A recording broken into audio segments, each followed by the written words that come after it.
The last Oh, flex. mama. Well, is there going to be a different noise next arc? That's what you demanded. Was that we come Yeah, up with a every time different it's one different. each time it's a I new can't. party? I can't remember anything. Because That's. I first it guess was that's why you're the memory guy. first it was funny joke. Oh, Then that's it hard. was then it was A B C D E F G you ain't no friend of me. Oh yeah. And then it's flexing. Can't believe I've Um, said that stupid sentence repeatedly. it's all Snake, for me. your I next appreciate gimmick. you. I'm Snake, your scared. next. I'm apprehensive. We're here to following last session where you went to the Giant's Monastery and assisted the monks in fending off the big push by Dr. Dean Gamble in his attempt to take over the Clockwork Giant. In effect, doing so, killing Dr. Gamble, and in effect, playing a role in seeing Terrant forces retreat from the monastery. We were the first people You, to ever make yeah, Tarantino's retreat. Apparently, yeah, that's not, also pretty much never happens. They've never seen a full retreat from Terrant. You return to you were helped. You were fed, cared for health wise by the made monks, honorary monks. and basically made honorary monks. What did they? What did they make? What did they make Lotus like an honorary monk? Yeah. So as the so that being very much the climax, the climactic end of this story, we now have a whole session dedicated to a full epilogue, not just for you, but for everything that's been happening. So I have three categories that I want to get through. We have setting/city epilogues, Yay! quest epilogues, and character epilogues. What do we want to do first? I think we Oh. should zoom. I think we should zoom like inwards. So start at the biggest Yeah. point and work down. I think. So Yeah. let's start at the setting and city epilogues. Yeah. Yeah. So Very well. All right. So, following, so the battle for the Giants Monastery has always been known to be the most pivotal, probably amongst the most crucial points of the war, points of contention. Following the battle, many things happened. This is very much a turning point for the entire war. So let's start with Terran. Following revelations that Terrant's leadership had been conspiring with the Forsaken Dr. Dean Gamble, who had been cast away for his horrific deeds, allowing him to use Terrant civilians and troops as pawns in a ploy to take over the Clockwork Giant, even unleashing a dragon within the city walls to do so. An outrage that threatened to turn into an uprising forced a very rapid change in government that called all of its active deployments back to the city. Effectively taken out of the war, and with much of its military and political leaders cast away, Terrant's future was called into question as the citizenry rebuilt from Gamble's dragon attack and elected new leaders. The Terrant that would eventually come to sit at the table for drafting any potential peace agreement would be a very different one from the city that formed the League in the first place. Damn, I can't believe you just destroyed Tarrant. Could I Snake. say that, like, throwing in a character thing here, that Thistlewick tried to send aid to the city in the rebuilding process? That's fine, yeah. Yeah. And yeah, feel free to jump in with any like things you would want any of your characters to have done or have involvement in or say anything. Or even if you or even if you want them to try and make an impact, they'll even allow for some of that. We can talk. We can talk. Make some rolls. So, I yeah, have another thing where I have a question with Tarrant. yeah. Refresh my memory. Who was the crime family of Tarrant? There wasn't really. There weren't really. None of the cities really have. Aside from Terrebonne, none of the cities really have crime families. Well, but I mean, there's the Vile Legion in region. Tensis. There's Well, yeah. Although they're not in Tensis, they're just around that region of the plains. Fair enough. But who is the right. local power? So, in terms of the Hemlock's broader underworld, there is.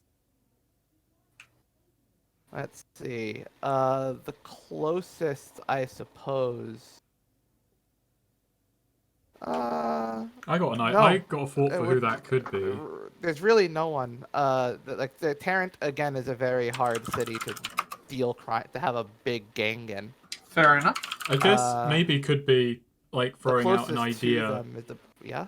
It's like because it wouldn't be a big crime family, but it'd be some people making a little bit of scratch on the side. Would be people who basically, trade off military equipment and weapons that might not be noticed.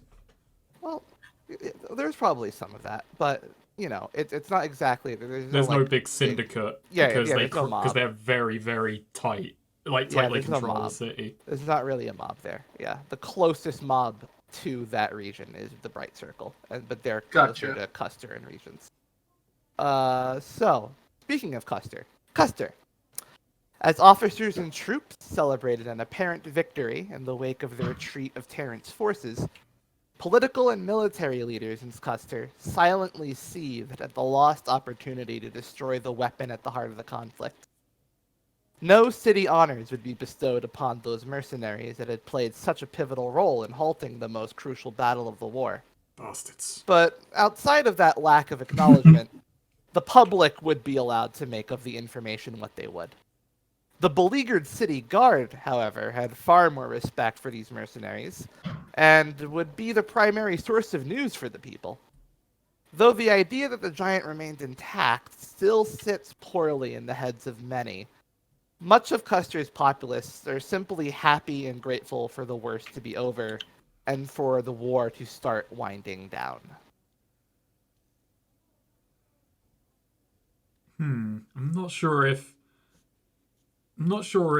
Aegis or anyone else in the No Ones would really act on that besides just, citizens like us, but we can't really change the mind of the city heads on, oh no, this was a good move, shower us with praise, please.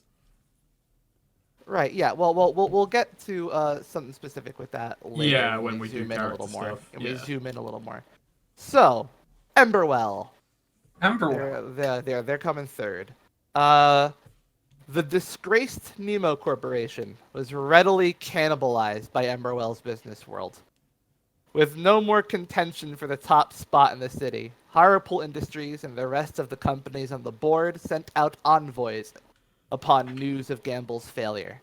The city, though maintaining its neutrality in the conflict, made sure to play up its involvement in tracking down the war criminal in addition to their swift action in dealing with those in their own midst who had dealt with the man. Seeing now a better future in a land that was not at war, they urged leaderships of each city to reach a non-aggression pact, while Emberwell would organize a conference to negotiate a full treaty. But weren't they profiting off, I guess, time for profit had passed on that one. I guess we'll never know. Guess they just figured if someone's going for the Giant's Monastery, maybe it's time we calm everyone down a bit. There's no profit if we're all dead. While placing themselves as the organizers of the treaty conference in the future. We didn't fight an Acoxiate at this party. I just realized Yeah, we did not. We met the guy who made them. True. And you saw a toy. Yeah. Yeah. We played with the So- toy Acoxiator. All right, so Seneca. Seneca. With Seneca. With Regent Springs and Tarrant no longer threatening its walls, Seneca found itself in a powerful position, as the city least damaged by the war in its region. With the most funds and a fluidly functioning economy of the four powers in Hemlock South, they were poised to begin rebuilding and reshaping the damage done to the wetlands in the southern plains in a way that would benefit their interests. The road to Regent Springs was both rebuilt and reinforced, and their port to the ocean was reopened in full within the weeks following the battle at the monastery. As the war wound down and a peace began to take hold, Seneca would be a pivotal stop for many a refugee or traveler looking to make their way back into the world.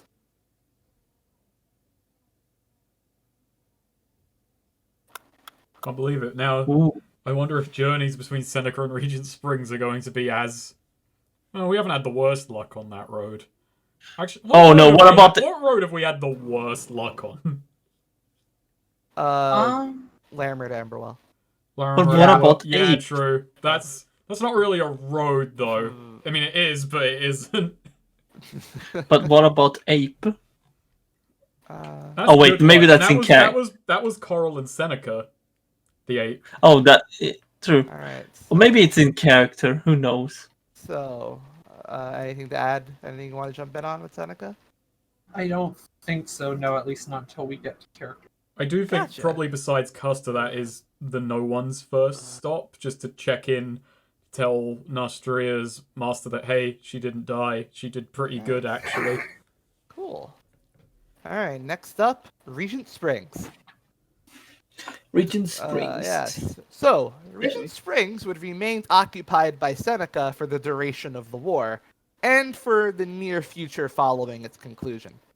Though mostly left independent as the war settled, there was little the city could do for external affairs without Seneca's direct approval and involvement. So this left a bitter leadership and a disillusioned populace. Even as Seneca left and granted Regents its autonomy back pretty much in full, there was still this sense that the city would often defer to the other in matters regarding the marsh and relations with other states. Many civilians lost faith in the traditional leadership of Regent Springs, and the nobility felt their power wane considerably following the end of the war. This is your fault. No. Can't believe we're gonna have a peasant uprising. It's time. They're gonna take back their spring. We're just gonna hear people shouting like, "Do you hear the people sing, motherfucker?" Yeah.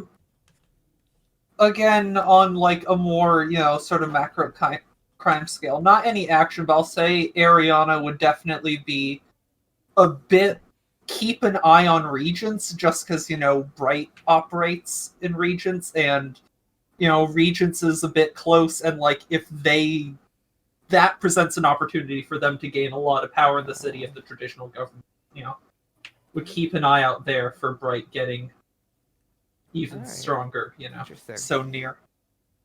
Alright, cool. Alright. So next up, Terrebonne.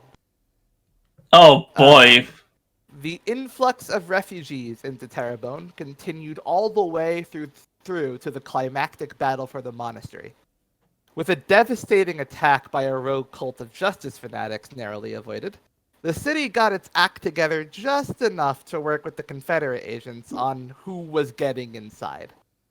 The Confederacy's outpost directly outside the city walls grew to be its own compound in a way, as more and more people took to camping nearby as they awaited entry into the city itself. Terrebonne great. grew a tumor.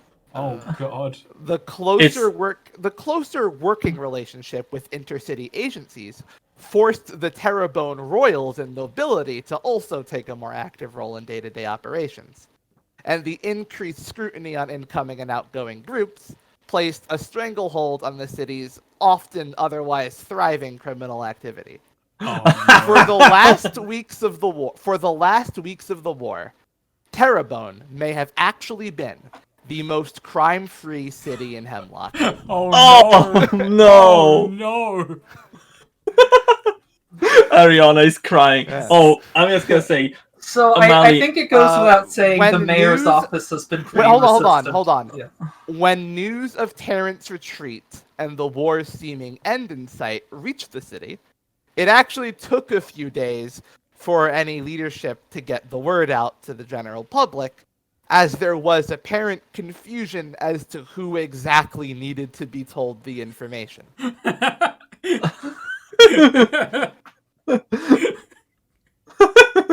Thus, good. Terrebonne, the last city to learn that the war was over.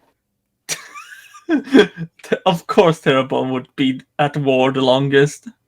So Input on Terrebonne. I Why? think the big push from Ariana through Lily and the mayor is like, okay, look, because of this war, because of this Confederacy ties, we, have this big Confederate tumor on the side of the city with all these camps, large influx of non-Terreboners coming in, which, it's nice to have some victims, but, can only manage so much. It's reduced our access to recreational drugs and like illegal gambling and stuff like that, which who doesn't want that? I think, alright, I've got something that probably during a meeting one day Vigor threw in, which is like just kind of offhandedly, because this isn't really Vigor's wheelhouse, but thought crosses his mind because he's seen it's like, why don't we make a bit of money getting some people in? Yeah.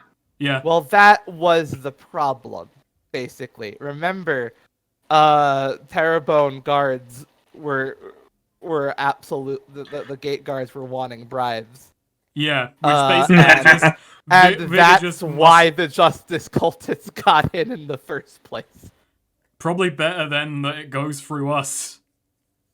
And that's why the Confederate outpost had to take on, one, again, the lottery system that they devised in Terrebonne just was leading so many people to camp outside, and so they just wound up going to the Confederacy outpost itself, which led the Confederacy outpost to just have to grow to keep those people around so that they wouldn't just wander off into the jungle to die.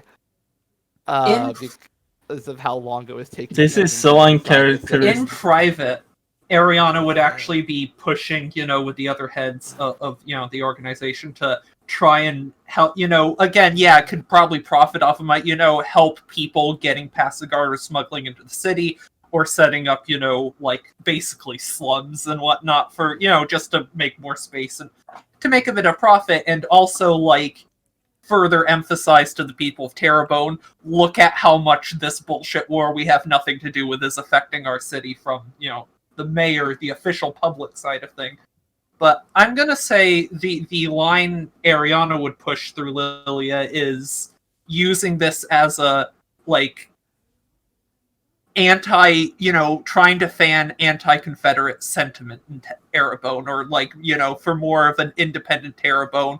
Like, this sucks, we don't have our drugs, we have to deal with all this added, bullshit, this, like, non-Terrebonne growth on the side of the city. Like, Terreboners rise up, we need to stand up for this. And I can't believe it. Text it. It's happening. Yeah. I think Vigor also, besides when it really comes to a head, I think Vigor, it's like leading up to with the slums advising, we'll try and bring some people in.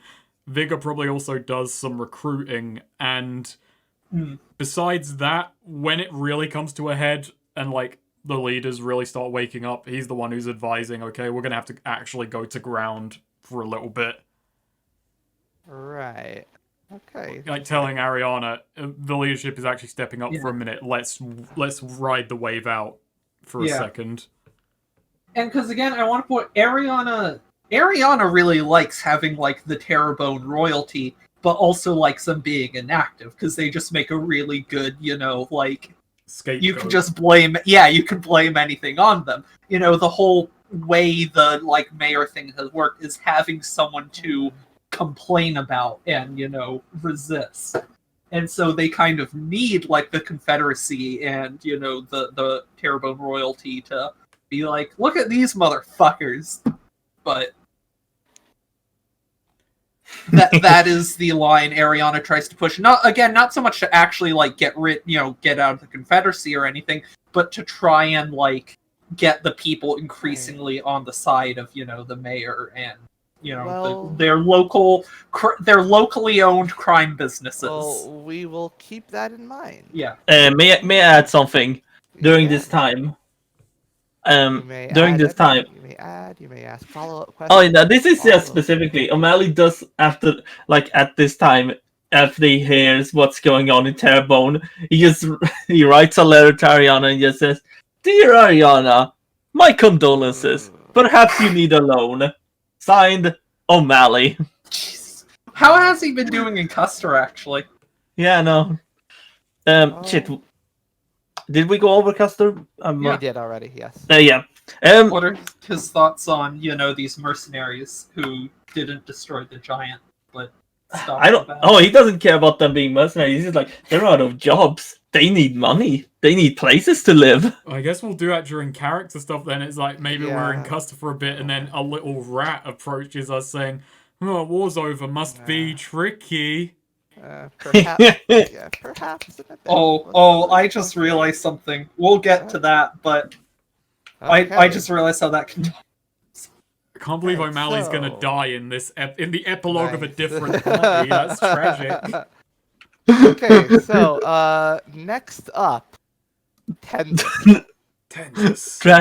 No, Right. Dragon. I'm supposed to be in charge. After news broke that a rogue squadron of Tenzin soldiers launched a failed attempt to take a foothold in the Emerald Forest by attacking Glimmerstone Temple while taking severe casualties in the process, mounting pressure was placed on the city's leadership to end hostilities as quickly as possible and fix the corruption plaguing their military. As the war got more chaotic, Tenzin's nobility split into three factions. The most sizable of them wished to see the war to the end, believing in a full League victory with Tenzin leading the charge. The second largest were Confederate sympathizers, pining for the days of their old alliance with the cities they now warred with, and wary of those who had convinced the leadership to part ways with them in the first place. The third faction of the nobility wanted the war to end quickly and for Tenzin to simply cut its losses and become an independent state. Caught in between them, of course, is a stressed-out civilian populace and a city guard sick of the politicking and wanting things to simply simmer down to get back to domestic affairs. So where does that leave them? Well, that'll have to be seen when the war formally reaches a treaty. So, as time of Party 5, Party of Discovery, has the treaty technically not been signed yet? We're still in ceasefire, or Yeah, have technically we just not. Okay? We're on Technically the not. potential ending of the war. Yeah, technically they're at the they'll be like starting the conference, I'd say. Okay, Or- interesting. Yeah. So, Yuma.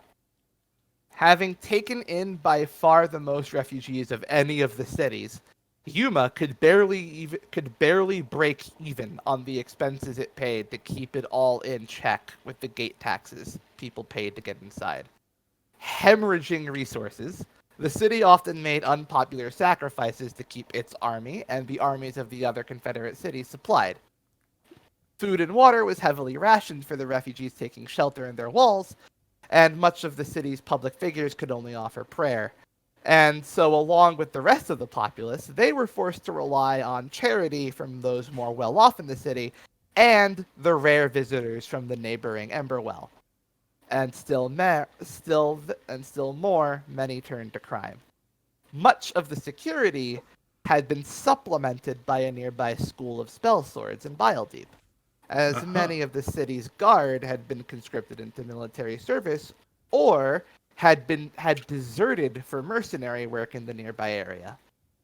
News of the war's apparent end was greeted with the most fervor of all in Yuma, and the city would just barely be able to crawl away from the conflict with its economy and all its systems intact. So Murray. Yeah. So food and water is rationed, and the economy's fucked.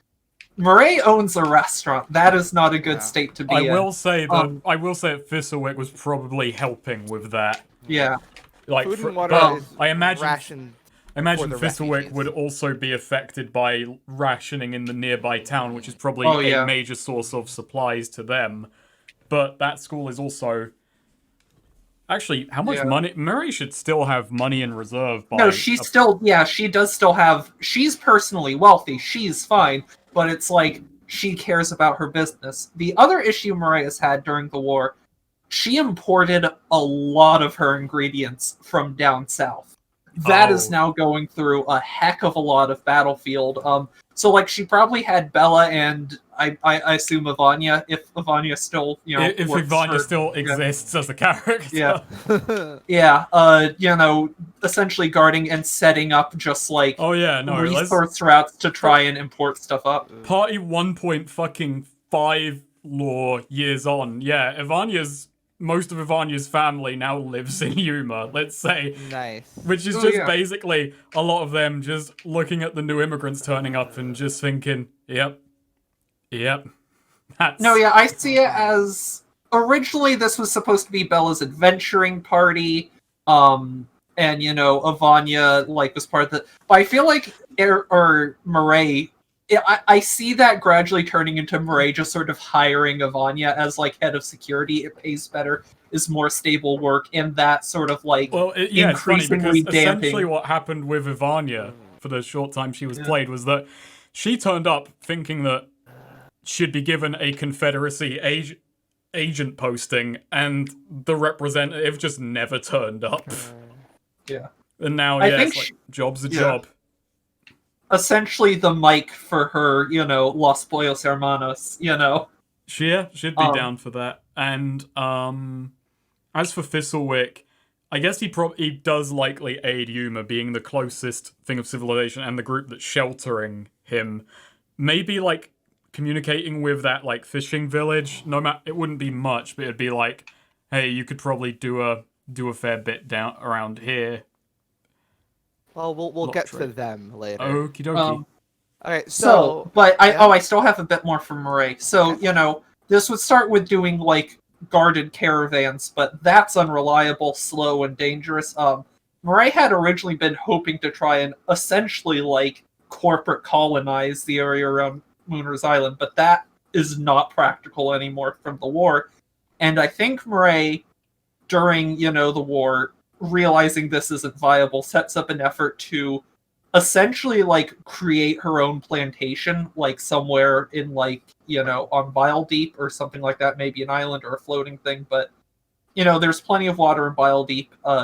Obviously, most of the crops she'd be growing are things that want a lot of water, peppers and whatnot. And yeah, just establishing her own plantation near her, home on Bottom Rock. Interesting. All right. Interdashing. So, now we have to do something a little different.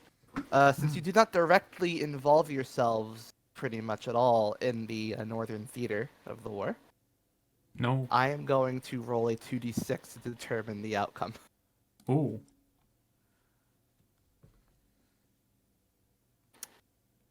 Okay. Ooh, interesting. But Alright, what does it so- mean? As Tenzis had failed to secure a foothold in the forest, they were forced to rely on meeting up, basically working very closely with the descending Larimer forces that cut their way through the forest and showed up at the edge of the Tenzis sinkhole to meet up with military leadership from Tenzis to form a sort of Northern Theater coalition to deal with Osprey and Marion. Osprey and Marion, on the other hand, were both very much in the dire straits. Marion was very much starved of quite a few of its resources. Osprey lacking its ability to, uh, having been heavily impacted by its ability to, circulate money and currency, was also very much not doing well financially, barely able to keep its armies afloat, very much relying on the supply chain from Yuma for both of these armies. What wound up so this so the Northern Theater, the Battle of Larimer and Tenzis versus Ospin and Marion, was a perhaps the bloodiest of the wars. They crashed into each other constantly, constantly pushing into each other. Each side seemed to lose ground to the other, and alternating almost every few days. Uh, eventually, eventually, they had reached a. They eventually Tenzis and Larimer pushed farther and further as Osprey and Marion were hemorrhaging resources along with Yuma, and Tenzis and Larimer were pretty much at the gate, dealing a lot of damage to the countryside, to the city's infrastructure, when suddenly they had to all four of the armies needed to suddenly dispatch a lot of their troops to reinforce Terran and Custer as news of the growing battle around the Giants Monastery came. So skirmishes still very much happened, but it that war very much had to sort of reach a stalemate as everything coalesced at the Giants Monastery. And eventually what happened was that Tenzis and Larimer had their armies push forward as best they could while that was happening. And skirmishes, destructive skirmishes, kept popping out all around this area, much closer to Osprey and Marion than to Tenzis. And Larimer, of course, very much shielded from the effects of the war, altogether, able to just send waves upon waves of its army down to reinforce the Tenzis spearhead. And so this whole area would stay war-torn for months to come, regardless of how the ultimate treaty or agreement or end of the war would work out. There's been a lot of damage done to this whole area. And there was a lot of intermittent violence and a lot of opportunists setting in as well. So I imagine that, the no ones, as we continue to be, a mercenary crew, are going to be spending a lot of time around there, though. And now as a soup kitchen, Yeah. this is probably going to be our stomping grounds for the next while, is the northern ends of the plains. I don't know what we could do for Larimer, because Larimer's a long ways away. Yeah. I don't think they'd accept help anyway. But yeah, this is, I imagine, where we're going to be operating in the coming months. And I imagine the bad blood from this is going to long outlast the ceasefire and any potential resolution. Now, the ceasefire, the non-aggression pact, is reached likely, I would say, 3 to 5 weeks after the climactic battle of the monastery. Okay. And then the treaty of the Emberwell's conference to hold a treaty. All the cities make it there, and this very much happens probably 2 months down the line. I'll say that's 2 months down the line. And the League and the Confederacy the Confederacy comes in with a stronger hand. Not much stronger, given the damage that had been done in the Northern Theater. But with Tarrant and Tenzis both having made very unpopular sacrifices, and Terrance's status, even as a League city, very much in question with their rapid changing government. It seems as though there's going to be a lot to work out. But it looks like the ultimate fate of these groups is that likely the Confederacy and the League will both remain, but they won't be at war. They'll try. There's going to be a push for them to start working together, but compete with each other still as rival groups, but more economically, be trading partners, that sort of thing. As Backstab Emberwall would each like to other. see. Backstab each other in other ways. That seems like the most likely outcome from the Emberwell conference. As for Can't believe all of Hemlock is fucked. They just all don't like each other very much anymore. No one came out of this war looking very heroic at all. Axe did. Well, Custer probably did. Seneca came out good. Not looking heroic, but like, hey, we've got a good route. We're in a good position. So those are our setting epilogues. Any follow-up questions? Any clarifications? Any input? We're starting a few months later, so this is all like how the peace treaty is going to go and all that is still very much up in the air. Kind of up in the air. And it very much I imagine, is leaning a certain way. Has this had any effect on the city start. passes, or are they still in effect? No. Like once the non-aggression pact has been completely signed, and the treaty starts, I would say that they don't need to. They're not charging the gate taxes, really. Handy for us. Yeah. So, but the treaty might even be signed by the time you start the next party.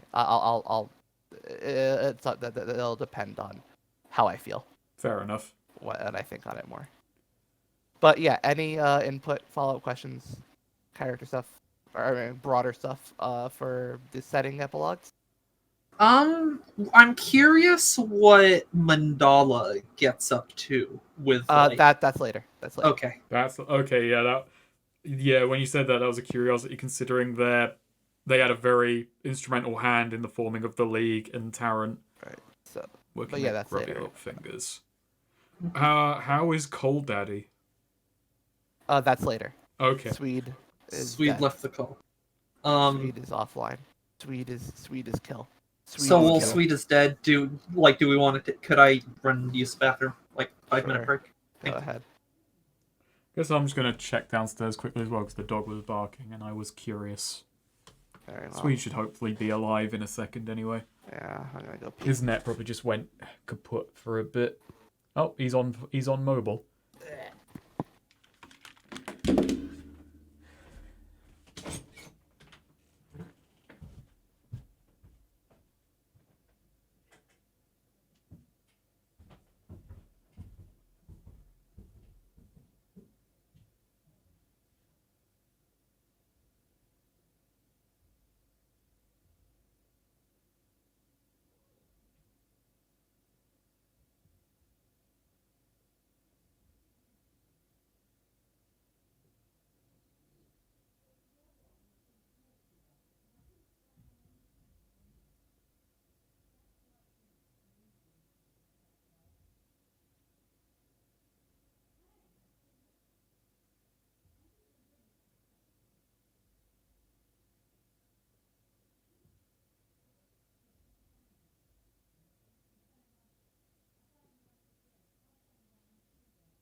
Wow. Oh, My Discord chat itself for some reason. that's a shame. How sad.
I'm back.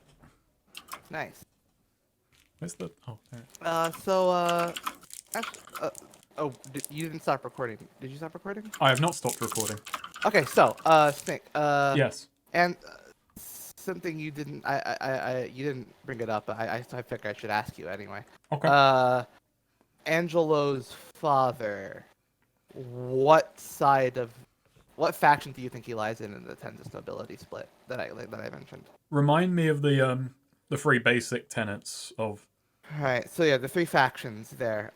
There's the faction of the nobility that believed in seeing the war to the end, with a full league believing very much that a full league victory with Tenzis leading the charge was possible. Mm-hmm. The second largest faction was people who wanted to go back to the Confederacy, yearned for that old alliance, and had a heavy distrust for those who had convinced the leadership of the city to part ways with the Confederacy. And the third faction just wanted the war to end as quickly as possible, and then for Tenzis to cut its losses and become fully independent. He falls into the first faction. He wanted the war to continue with Tenzis as the thing. He believed during the war, he didn't get it because while he's respected, he's not well liked. He wanted. I'd say that Cafe Lombard spent his time petitioning for more personal involvement in like what Tenzis should do in the war. Right. He did not get this because he's respected for his magic. He is very powerful there, but as a military man, nowhere near as much. So I'd say he was probably shut down by Bradley and others, like a few steps. Like they softly let him down with, "Look, we'll come to you for magic, but you have to understand the full. You know, we're dealing with Osprey and Marion, but really where it came from, I'd say, is that he wanted greater control. He wanted more Tenzis to basically have regents. I'd say." Regents' perilous position in the war, the font of magic and all that, that's what informed his like position on where he stood mostly. Oh, that's interesting. Gotcha. My computer was on the Yay. fritz for some reason. It just completely locked up. I'm going to say a lot of Cafe Lombard, a lot of the man he is, has been like jockeying for we need more involvement in Tenzis because of the not in Tenzis, in Regent Springs because of the magical goop. He is very, with what he prides himself on, he has always thought Tenzis had more right to it than Regents does. All right. So he would very much be against rejoining the Confederacy then, given Seneca. Yes. Probably. Right. The Regents' defecting and surrender very much did not sit well with him. Yeah.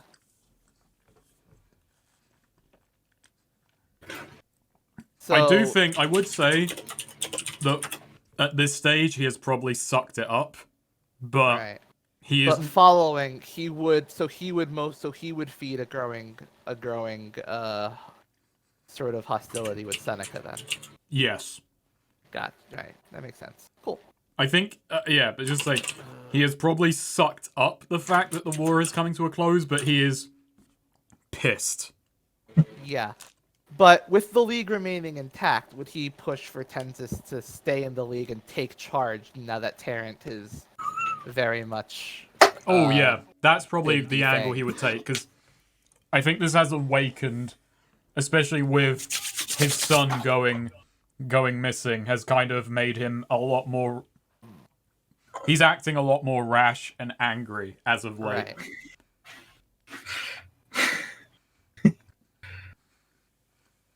Right. So he'll push for Tensis to take charge in the league now that Tarrant's been defanged. Mhm. Got it. Cool. Yeah, Wait for Em to get back.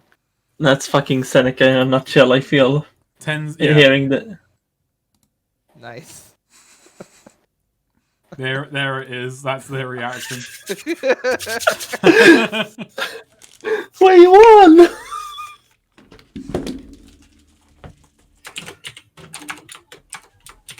What did Seneca fucking achieve?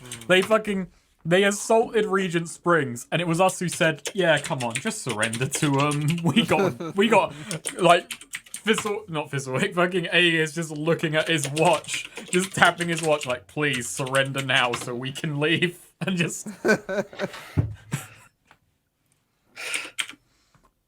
and then Seneca going, but- "We did it. We took Regents." Neo, can you just quickly remind me? So Custer, they basically have a bunch of mercenaries now that nobody wants. No. That's not it. They don't have Okay. a lot of mercenaries. I was speaking in a poetic abstract to not refer to the no ones by name. Ooh, Ah. yeah. Yes. I'm just saying though. Well, I was gonna ask though. We're not have- world famous because a bunch of the uppers were No. people on the upper end were going, No. we can't acknowledge them. No. What I was gonna ask is about the Custer. Yeah. How damaged was it in the war? Pretty. So like a lot of the surrounding area has been like scorched earth almost. Ooh. Inside the city walls, not much. There wasn't ever an invasion. The walls were never breached, but there was, obviously the shelling got very close. They were nearly surrounded by the time that the monastery came under fire. Are you saying the land around is sheep? The land around is like desolate right now. Yeah. So it should be really cheap for Mali to buy. He's going to invest Yeah. in a bunch of shelled out farmland. Yes. Yeah. And he's really playing the long game, isn't he? He's really thinking this. I'm going to turn all this Oh, around. he's also thinking of making his own. Ever since he was young, he always wanted to go to a theme park named after himself. It's a Hello. lot of farmland, Hey. destroyed roads, and destroyed outer wall defenses. Yes. O'Malley is I thinking think of buying the land that's property has been devalued by the war. Yeah. Yeah. Right. So, Long term. Can just since we're back talking about Custer, there is something I wanted to add. I should have brought up earlier. With Neo's permission, I would like to add that. So in that big battle at the Giants Monastery, we saw some. Gamble was there with some weird tech, some of that like fancy Emberwell tech. Some portals, some confusion. I want to say that someone from there. It was at that battle. That big battle for the giant, that a experimental grenade was thrown at a Custer medic, I just in think case. it would have been well before that. This is the end of the war we're talking about. You don't think? I mean, we can't. Yeah, no, I don't think it would have been there. That Fair would have enough. been noticed.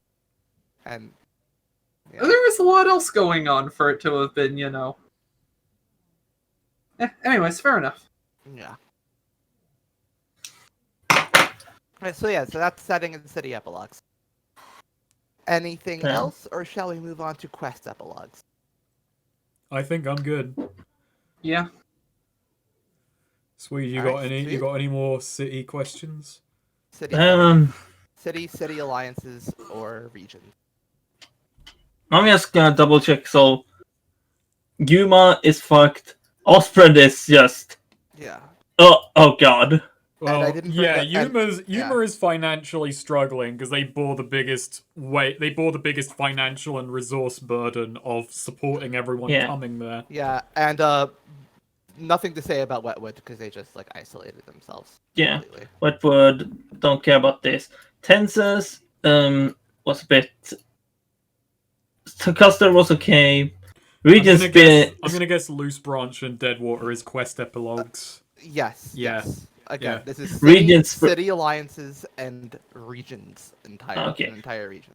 Okay. Regions is fucked because they're under Seneca's control now. Seneca's Terrebonne going to leave. Terrebonne has, like, if I may, just an extra little tumor here. Don't draw. basic- Oh god. Don't worry, It's Always more with the that drawing. Terrebonne has a tumor and the leadership has been woken up. Oh no. But yeah, no, Mali one. Oh, I'm curious. Was what?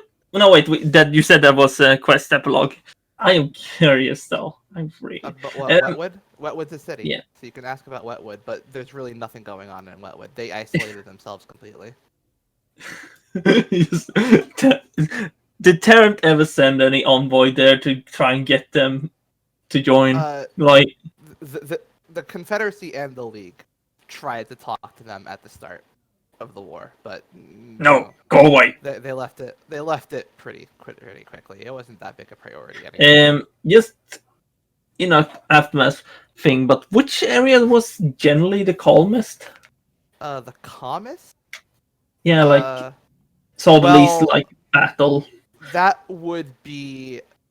Well, there was a lot of guerrilla fighting in the marsh, but after Regents fell, that quieted down considerably. Okay, no, I'm just curious. No, I think I know. All right. I think So, quest epilogues. I'm gonna go through these. I wrote so much. I wrote a lot of these out. I'm gonna go through them. Wait, Neo, let me just put on the Fallout music. Okay.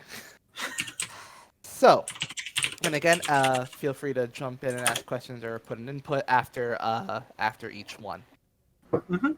Inspired by the rebellious lyrics of the Apex Crusaders, the workers Hells yeah. of Morricone Springs went on an unprecedented and elongated strike.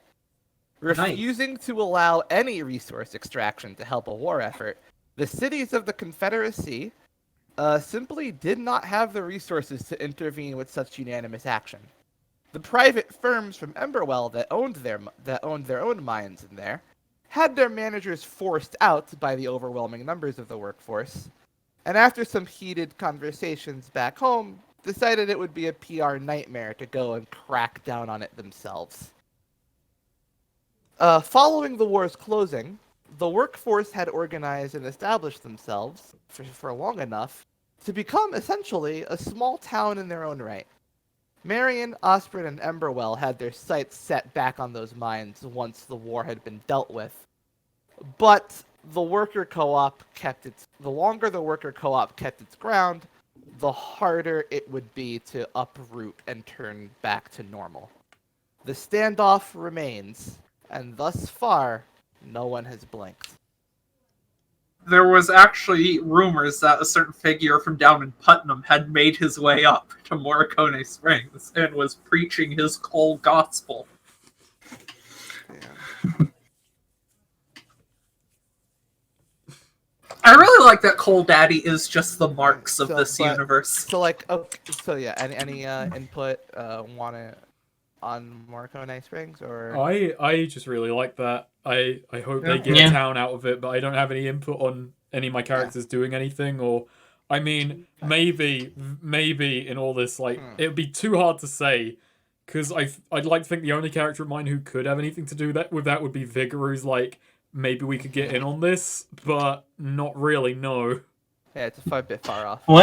Yeah, A new that's the distance is horrifying. Maybe O'Malley can offer some startup loans to Oh, yeah, good idea. Good idea, Snake. Yeah, you said offer them and I was- I- offer them a little bit of seed money to get their own to start representing themselves. yeah, and O'Malley was like, "Hello there."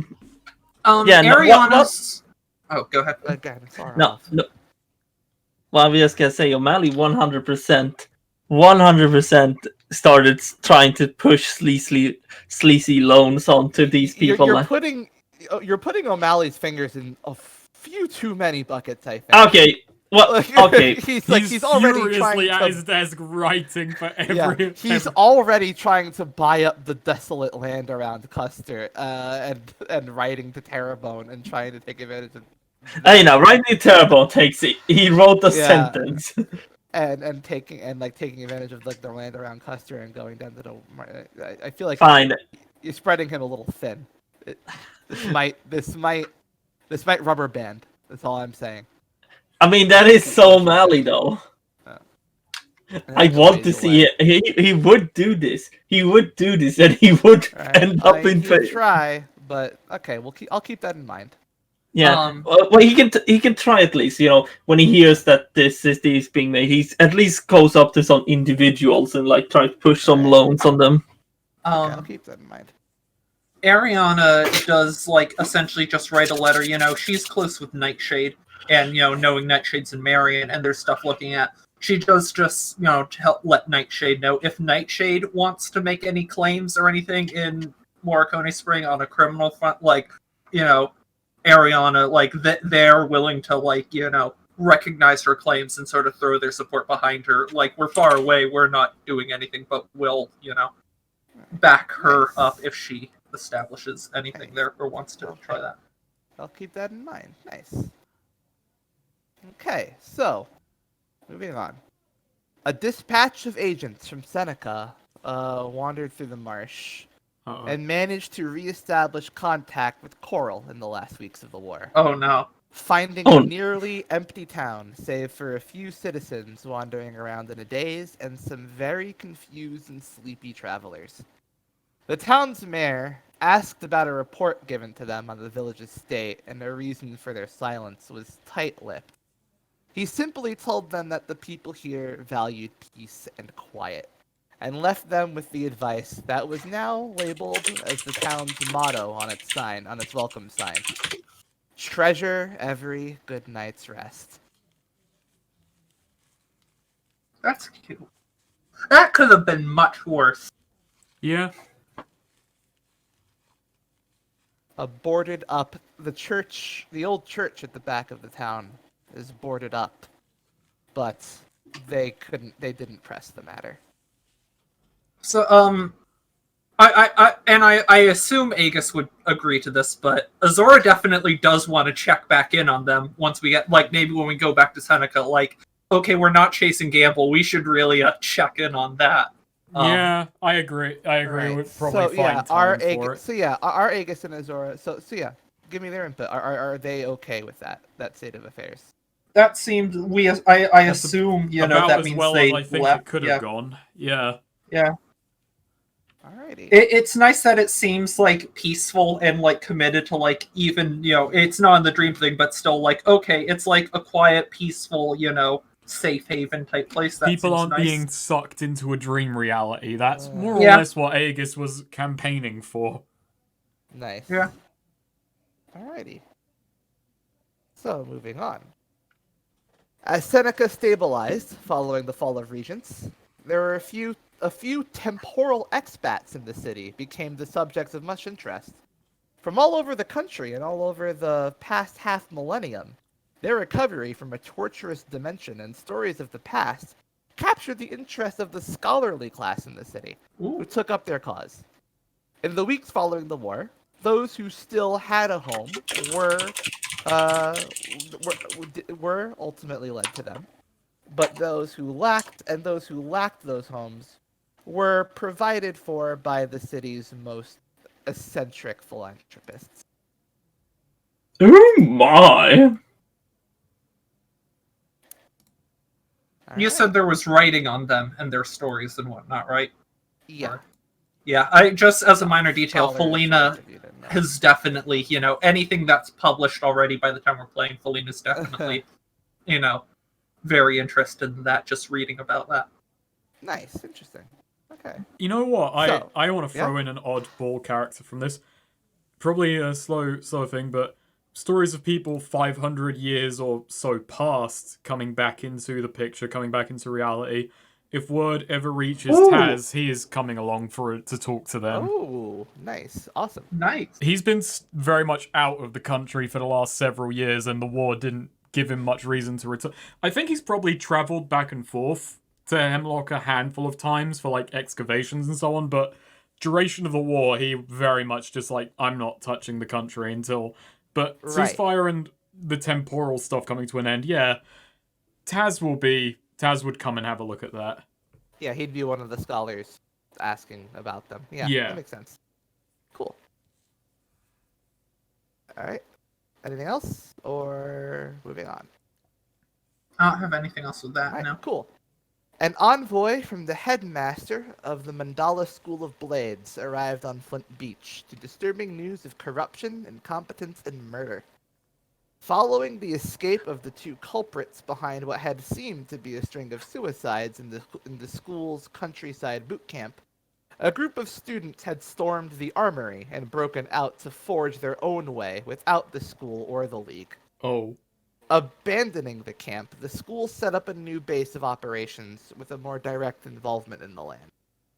As the tide of war turned against the League following Terran's retreat, they turned themselves back to secrecy, with hopes to settle their matters in the continent in a more pointed and subtler fashion down the line.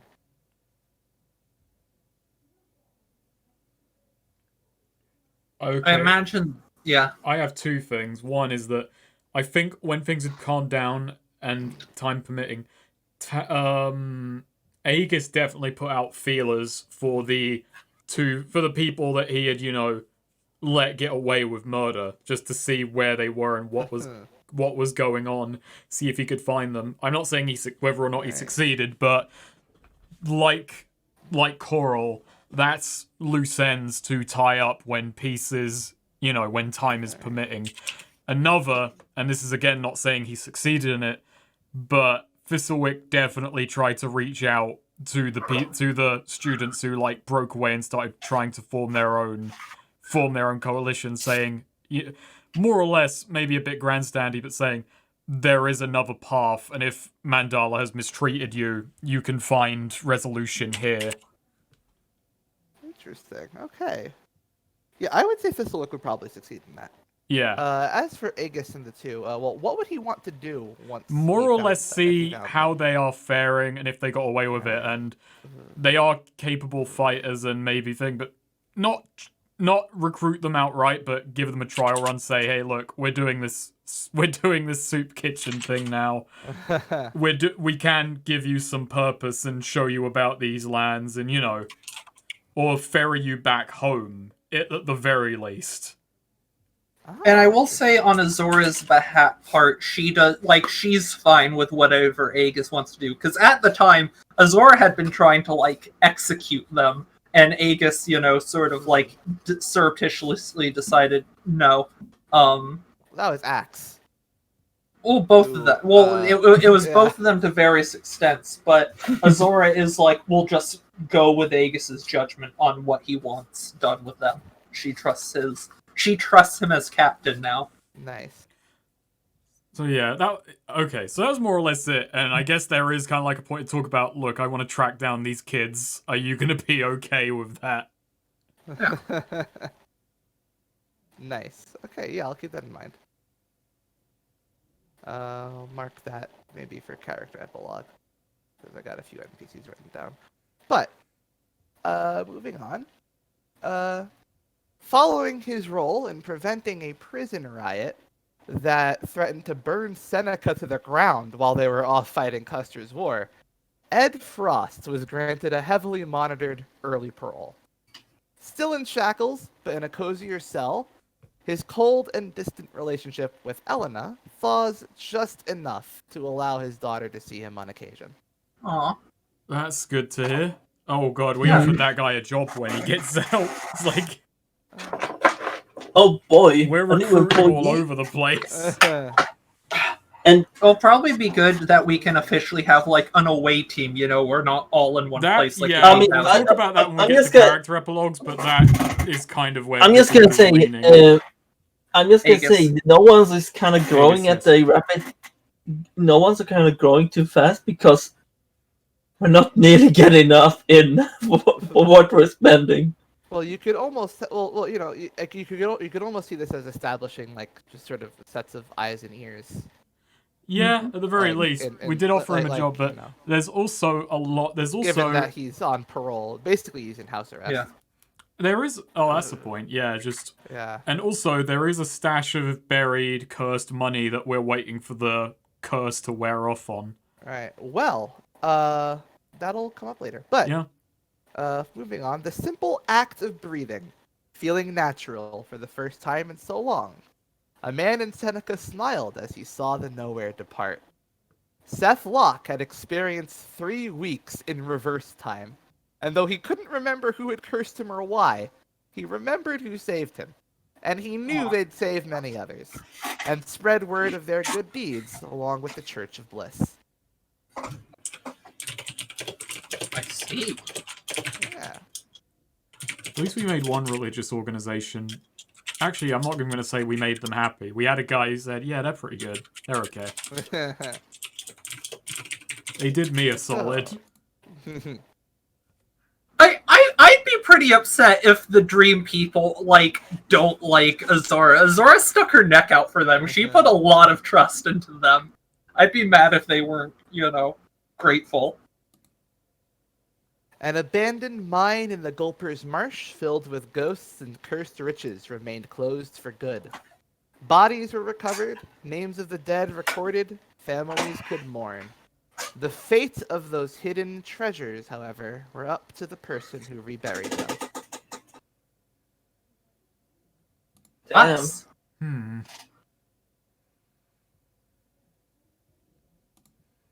I mean, I think we probably will, we have Nostria now too, or Nostria's, pretty strong. I think we will try and uncurse Right. and, excavate that, especially if we're doing a lot more just explicit charity work now. Money, donations, etc. is going to be even more in need of, and that will probably go a long way to help, the no ones Right. Yeah. Okay. So that would be like a pay for stuff. yeah. So that would be like a project that you'd check back in. Max is so happy that we're doing this for charity now, just gonna say. Yeah, buried I mean, treasure. hey, charities still receive donations. Axe will hug Aegis a lot. Oh, so hard that Aegis almost dies. Hugs don't So- put food on the table. So, the cultish thieves who sought to steal and abuse the powerful magic slime or goop that made up the fountain at the center of Regent Springs were dismayed as their prophecies of doom failed to come to fruition. They'd anticipated that no mortal power could stop the primeval magic that dwelled within many parts of the country, but at every step had found themselves proven wrong. Consigned to their fates, they wait out the rest of their lives in bondage. Damn. It just didn't I was really gonna- work out for them. Just didn't. For a go second, well. I wanted to ask about those former corrupt guards, but oh yeah, they're dead. That's what happened to them. They're in the afterlife, just waiting in Yeah. bondage. Loose Branch, decimated by its run-in with the horrific genetic experiments of Dr. Dean Gamble and his cohorts, would take well over a month to rebuild. As the beleaguered bandits did the first bit of honest work they'd done in years, they could only estimate how much money was being left on the table with all the stick-ups they weren't doing. When time came to reestablish themselves, they were actually taken aback by the unusually quiet wetland. perhaps rethinking their highwayman approach in thoughts of the unusually charitable mercenaries who'd helped them take back their town, or perhaps just wanting to enjoy a peace they'd not known for decades. The people of Loose Branch simply let the coming refugee envoys pass with no trouble. One thing we actually tipped off I think we tipped off Vigor specifically, but to pass it along to Ariana about them being vulnerable. And I will say that immediately would be, as soon as have the resources to spare, a big project for Ariana trying to get definitive control of Loose Branch. She would be happy that they're not sticking up these travelers and whatnot. That would be good. That is problematic, but just enforce control of the area. That gives us a good foothold near Regents and further influence over that whole Parchlands area. But that would be an immediate big project, trying to get control of Loose Branch, since they're yeah. Well, we'll keep that in mind, because we have to think about how the immediate stranglehold of Terrebonne. of Terrebonne. All right, so anything else from any other characters? Any questions or regarding Loose Branch? I don't think any of my characters have anything further. Probably just Vigor going along with Ariana when we have the opportunity. Gotcha. I mean, yeah, he passes the word along. All right. Plus, Ariana doesn't like Nightshade, the place, but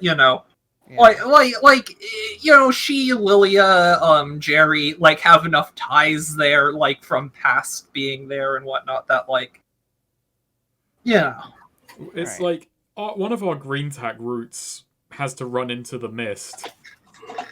And while it's not on the way, having Deadwater under our thumb would make, an actually somewhat decent in-between point. It would also mean we don't have to go through Hornet's territory. Hypothetically, if Hornet turned on us, if we had a falling out with Hornet, we could get around Hornet via Deadwater and the Parch. All right, Swede, anything?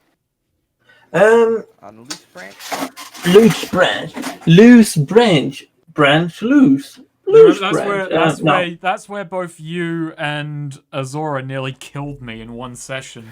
Oh yeah, no, that's I remember. Where you met the street sharks who we left in the fishing village. Ironic that we left the sharks in the fishing village. It only just occurs to me. Yeah, no, I don't have anything on Loose Branch other than maybe, nothing. Right, cool. Maybe. So, moving on. Finding meaning in something other than violence, Silvana found herself smiling for the first time in 4 years when she delivered a fresh loaf of elven bread to an old Zebediah elder. When he asked, she'd work with the old fighter she'd idolized in her youth on varying tasks around the city, but the activities of his associates kept a certain distance between them. Her old habits weren't abandoned, but they were refined. At night, she still stalked the rooftop, cracked down on any undue violence or injustice she would see. She risked becoming an enemy of the mob each time, and by extension, likely that old fighter as well. She'd turn her fists to them if they came for her, but she knew that they knew that what she was doing was right. As long as the young vigilante would stay in the city, it would never be a worse time to be a petty crook in Terrebonne. Oh no. Oh. That's ominous. Yeah, I'm not... Is Vigor aware of this happening? I guess he has to be, with... I mean, if he gets reports of, a young masked vigilante beating the shit out of people who try to rob old ladies, I mean... Yeah, I think... I wonder if we know anyone who likes to rob old ladies in Terrebonne. Yeah, that's what I was thinking. Yeah. That'd be something to think about with Felina. Oh boy, yeah, I think Vigor's response to this is somewhat indirect, which is to get fights and to get people within, the Terrebonne mob to essentially start cracking down on just criminals who aren't affiliated with us in their own way. Yeah. For Silvana's sake, basically, maybe playing her up, 'cause she's already plenty fucking dangerous, but basically making it a certainty that if you fuck around, you will get You'll- got to try You'll and find out. yeah. Surreptitiously using her as like further enforcement for protection rackets. Yeah, meanwhile, I think Vigor does try and, like... Because he's not It's equipped... perfect. We collect the protection money, and she does all the work, and we don't have to pay her. It's perfect. Alright, well, that's Ariana's perspective. Vigor's perspective, meanwhile, is like... Shit, can I help? Which is trickier. I think it will... Maybe not in the time between parties, but that will come to a head with Vigor confronting her over it and, like... What do we need to do to work out this violence? Right. Which is tricky for Vigor because it took him a good many years to do that, and he is not equipped in the same way that Sylvana is. Well, she's only violent against the violent. That's a fair point. At least, yeah, that's more than Vigor could say in his... Stealing old that's purses her doesn't thing. have to be violent. Like, if ever confronted on it, like, she'll basically just say, like, I'm just stopping people from getting hurt. Like, that's her thing. Hmm. Stopping innocent people from getting hurt. Yeah, and there's not really a comeback to that with the line of gentle criminal work that we're in. I say gentle. It's... So, yeah. That'll be something to keep in mind. yeah. Oh boy, Felina's gonna die instantly. It's really tragic.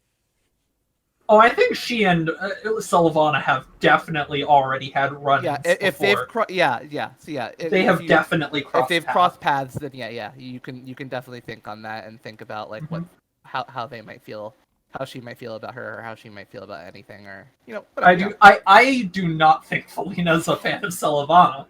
I mean, yeah, but it's not like Sylvana's still beating everyone within an inch of their life. I mean, this is Felina though. Like one Yeah. punch is enough to knock her out cold. Yeah, Felina would most of Felina's encounters with her would probably just be like, because she doesn't really hurt people, right? Like she's like a purse snatcher for the most. Like she'll like Yeah. pickpocket and all that. Mhm. Like Yeah. Con artist. her- pickpocket. yeah, She's not her breaking out the run-ins- lethal response. yeah. So Sylvana wouldn't like land on her and like cave her skull into the ground. She'd more like subdue her and like force her to return the stolen goods.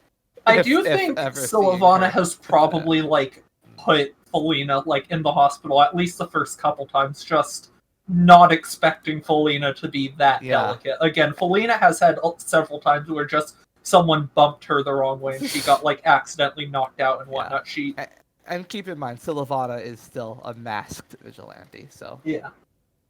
Does not she like- have does she have a nickname in Terrabone of any kind? I don't know. Okay. Maybe. Okay. So I want to bring up at least one time though, for like Sylvana and Felina having an almost sort of rivalry, is for the most part this would be Felina just like beating the shit out of and humiliating Felina. Felina can possess people though, and I would She can imagine possess- Felina would attempt to in order to try and like put Sylvana in her place. One time when Sylvana attacks her, possess Sylvana, look under the mask, and make, not do anything to hurt her, but show, don't get ahead of yourself, kid, and, like, back the fuck off, basically. And Yeah. Wait, how long not is do Felina- anything, how- but just, again, show, look, don't think I'm afraid of you, Yeah. even though she is. How old is absolutely Felina? terrified. Well, I mean, that would depend on whether or not that even works. Like that's like an It's like, effort to do that. M. So How old is Felina It's a again? pretty easy. It's a role that's hard to like fail. She has good int. It's not something she Yeah. fails often. I know, but she might have. And if if Sylvana doesn't know she can do that, it would be Yeah. You know what? Have Felina roll int right now. Oh Jesus Christ. Here's a question, Em. How old is Felina? I think 19. Damn. I thought she was 18. And she goes around and calling people Oh, kids. sorry. I didn't. I was as Azora. Apologies. So I'm gonna say Yeah. on a 7 to 9, Either What do you think this background incident? How do you want it? How would it have played out? With this So, Sylvana, do you think? they can still speak while you possess their body. So she's having a whole. So, I think she's sort of realizing Sylvana's like watching her, like just like grabs the first thing she can from someone's pocket, darts into an alley to get Sylvana to jump on her. And as soon as she does, inhabit her, stretch around a bit, and just talk with her like, oh yeah, not so funny now. Take off the mask, look at her, and, be like, oh yeah, I've seen you around. You hang around, with the fucking mob people. Right. Okay. And maybe climb up to a roof and just show, wow, I could just jump right off of this hunt and just leave her with the, look, this is a message. Leave me the fuck alone. I'm mostly picking out of towners, just like girls gotta eat. And just, saying that and go depossessing her when she's far enough away that she can get away in her original body. Sylvana would probably let her know that that's not a trick that's gonna work more than once. Yeah, and Felina would just be, again, if you say so. I think that happens like right before this party starts. Though I'm gonna say, Right, cool. That is like the last time they It's started. a fun dynamic to keep in mind. I don't think Angelo has had any runs with Sylvana, if only because he's just not really important enough at this stage. Well, it's not being important. It's just about if he's He's going not- he's- around and hurting people. or Yeah, which healing he them. isn't. I think Angelo, he's at the stage now where he's basically looking to do what Sylvana is doing, but she's doing it way more successfully. Like, he wants to apprehend a criminal and go, haha, I will bring it, but he hasn't. So if anything, he's just heard of her, and it's a source of jealousy. Essentially, yes. He's Nice. because he wants to make a name for himself, and it's like, well, I better just go around and punish the evil. Nice. Another minor detail about the whole Sylvana thing, Felina never carried weapons of any sort before. Since Felina started doing this, though, she carries, like, knives, like, kunai, Right. essentially throwing knives. Interesting. And she does point that out, like, to Sylvana, talk about wanting people to get hurt. I carry knives now because of you. You're making this more dangerous and more, you're the one hurting people and escalating. It's an interesting dynamic to keep in mind. I like it. Two rival teenage girl acrobat ninja people. Nice. So, moving on. As the weeks passed, the people of Doncall could hardly believe that the old curse that turned those residents into monsters had really been undone. The shadow of the mist had always loomed large over their village, and it had been the going assumption that all good things were fleeting, and all bad things were here to stay. The old Mistwalker left his teachings to his granddaughter, and with that expertise on the market, the village once again became a haven for any who found need to enter that place.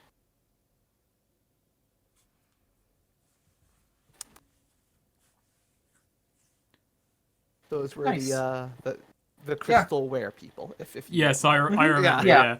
Yeah, I remember. I was thinking there was a bit more there. I didn't realize that was the resolution of it. Hmm. So they're basically in a better position now. They're a little bit. Yeah. Their hopes have been raised by the fact that a lot of the past was able to be fully put to rest. Yeah. Swedes are being. Oh, this next one would be something he'd be interested in. So we're gonna. Okay. We're gonna I'm gonna So sit what, for a second. waiting on him then, just to add something worth remembering too with Felina and Sylvana is that Felina's obviously not a fighter and whatnot, but she is like an acrobat free runner, like on par with Sylvana though. That she would On be par. able to. Well, I'll be. Maybe not at the start of her, but like she would be capable of like Yeah.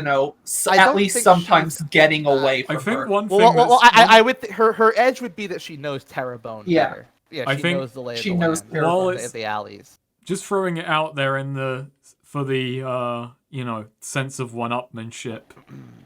Angelo can fly. Yeah, he sure can.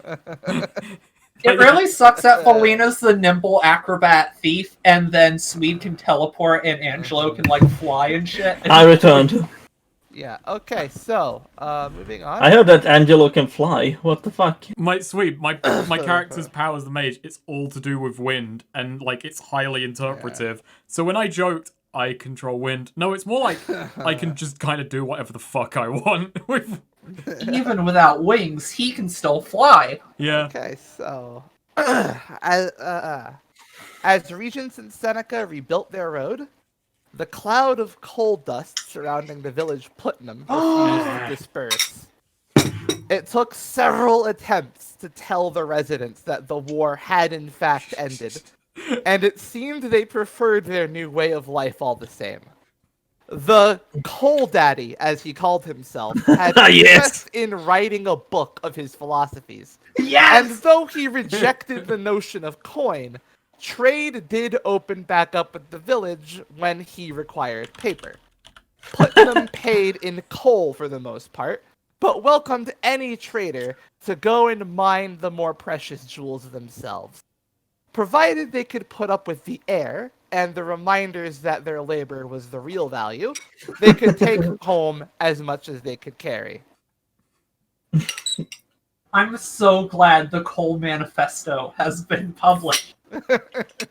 Okay, I'm making a Don't declaration now. you mean Colpital? Gas coal I'm making fuck. I'm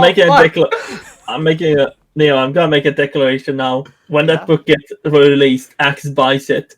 He will take money from the No One's fund to buy. He will in fact buy a copy for everyone in the No One's. He throws out all of Azora and Nostria's books in the libraries and replaces all of them with Das Yeah. Colpital. Yeah, they're not bought, they're disseminated. Yeah. Aegis just like walks into the library one day to read fucking Ops and Tactics 2nd edition, and then just it's all Coal Daddy's Das Colpital, and it's like, the fuck, the fuck, Axe. Axe found new reading material, better ones. Axe can't even read. Sometimes he could. No, He has I to think- go. He gets someone to read it to him. Just Nostria reading it. Axe told her it's a Aw. spell book. Yeah. Oh, I like to imagine that Brother Lotus does it because he maybe Brother Lotus doesn't agree, but he's like, I'll do it for Axe. He's like the Azora boy. likes reading. No, Axe just keeps asking different people to read it to him when he gets the time. It's just whoever's closest. Axe, I'm driving. I can't read. Well, that's. Please. There's no law against it yet, but that's unsafe. Aegis, just like Axe is resting his head on someone's lap as they Axe read him. Axe can keep eye on road while you drive. As they read the Coal Manifesto to him like a bedtime story. And so, Alright. therefore, once labor has an intrinsic value, I have texted read the Communist Manifesto. I can't quote it. So, alright. To be fair, who actually has read it? Isn't it like 9 pages long? It's like. Is it? It's quite. Is it? It's quite short. It's quite short. It's Das more Kapital than is the 9 longer one. pages, but yeah, the Communist Manifesto. It's more The Communist pamphlet. yeah, it's a pamphlet. The Das Kapital is the more thick. Okay. Thick. printing, but, yeah. Anyway, so moving on. The small fishing village covered in fog on the edge of Bile Deep solemnly awaited news of Dr. Gamble. When a villager who had been staying in Osprey, waiting for any updates, came running to the village with a grand smile, the people breathed a collective sigh. The occasional skirmish and marauding rogue troop that still wandered close were causes for concern. But now that especially with the Northern Theater playing out the way it did, but now that the war was ending, they may once again begin to get back to being an uninteresting and far from noteworthy town like they'd gotten used to being before Gamble and Fleming showed up. And those rogue soldiers and violent trouble seekers would have cause to stay away as long as their strange, shark-like guardians, ironically of Gamble's own creation, stood steadfast by them. I'm gonna say Axe does try and frequently visit them. And like, you know, he himself came at some point and told them that Axe was the one who power slammed him into the ground. Nice. Luckily, we Awesome. would be in the area, considering that a lot of our soup kitchen duties in the future are going to be around Tenzis, Marion, and Osprin and that region. So, yeah, Axe would have time. Oh, and also the shock guys, they were so happy that they all Axe sat and explained it to them like what a back campfire, and when they all heard the ending, they were all just like, yeah, Nice. All right. like little kids. It's really hard to do And- a... Ooh, ow. Wow. What happened? I was trying to do a whole arm clap, like a flipper, and it's kind of awkward. All right. Oh, also Axe got some copies for them of Nice. the coldness. Can the street sharks read? No, Yeah. I don't think so. So, can anyone have anyone else have anything to say about the Mystic Village, or? Not until we get to character stuff. Yeah, I can't think of anything. I mean, Yeah. aside from the proximity to Thistlewick, but then I don't even think Thistlewick cared, like, one way or the he other for that village. Probably before. wouldn't. Yeah, He probably wouldn't even know about them. yeah, and even if he did, it's like, oh, it doesn't really affect. Yeah. Let's see. And now we have Thistlewick. one Hi, boy. last section here in quest epilogues. Few people involved in Ridgeco, the illegal dark firm that housed Gamble and Emberwell, remain alive and unchained today. Ooh. With a crushed hand, former executive Lynch traverses the muddy wetlands of Hemlock, and with Emberwell's least favorite son, the former executive Skinner. Huh. Though they have no idea where they're going, they're lucky to have no idea where they are. Oh, very good. As part of the deal brokering peace between the cities, organized at Emberwell's this conference and discretion, Fleming is released from Ooh. Custer's prison back I to was his gonna home ask. city of Emberwell. His mind having been toyed with in ways that violate several torture laws in every city that has them, Custer can't put up much of a fight to the request, and the diminished scientist and businessman is cared for away from prying eyes. No one quite knows what will become of him, but Emberwell assures that justice has been and will continue to be served. Damn. Damn. Damn. Yeah. Damn. How about Miller? Miller. What? The Nemo exec who was told to KYS last week. So I mean, yeah, he's one of the he's one of the people who's locked up and fucking. okay, fair enough. Yeah. After all that harsh treatment, yeah.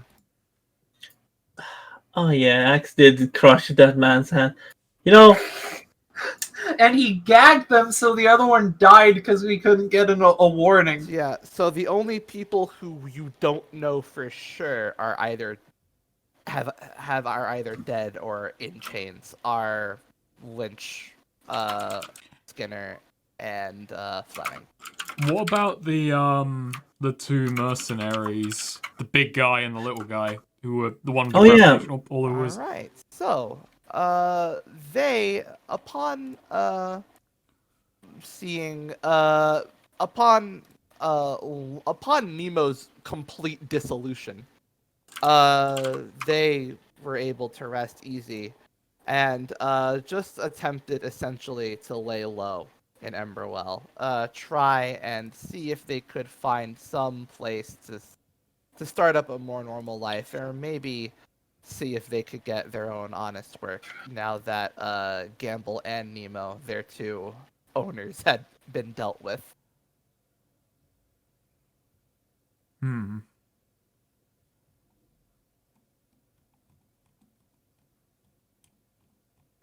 They're unsure of what to do, of what their way in the world will be, but for the moment, they stay in Emberwell, just hoping to, just trying to make to stay in a peaceful area and gain their footing.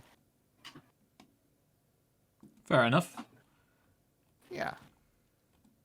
Alrighty. So, with that, we can move on to character epilogues. So, Oh boy. our first character I want to touch on. Let's talk Aegis. Okay. Or would we rather do an immediate no one? Yeah, I'd like to Custer? do a quick immediate return to Custer. Okay. There are some so, things I'd like to That's a couple right. conversations I'd like to have in the immediate. when the nowhere returns to Custer, you meet with Inspector Keyes for the most part.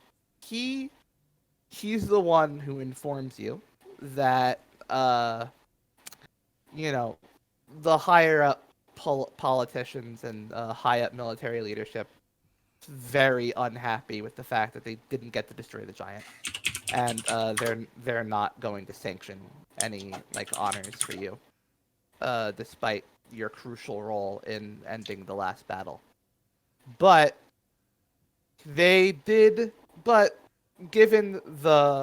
your relative popularity amongst the general populace, and especially the city guard, and given Keyes himself having probably the most influence out of those in the guard, he did manage. He through word of mouth and through the guard and through the thankful guards and people, have managed to organize a reward. You're given basically several thousand coin.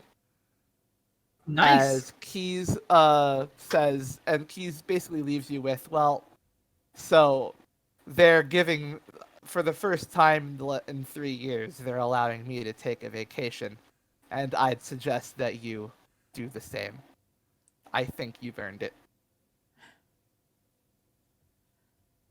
Nice. I think Aegis just looks at him a little bit, looks back at the nowhere, looks back at the no one's a bit worried, and just, honestly, I think we're about to be busier than ever. Yeah, the war. This will all take a moment to wind down as people meet each other, cities meet each other, battles are called off. There'll be a quiet before any more storms pop up. This is the best time as any to go somewhere and just try to relax.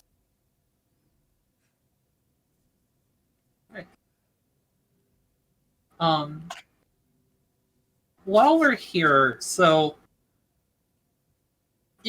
just in the immediate aftermath, once we've met with him, Azora's gonna go check in on Axe and just see how is Axe doing.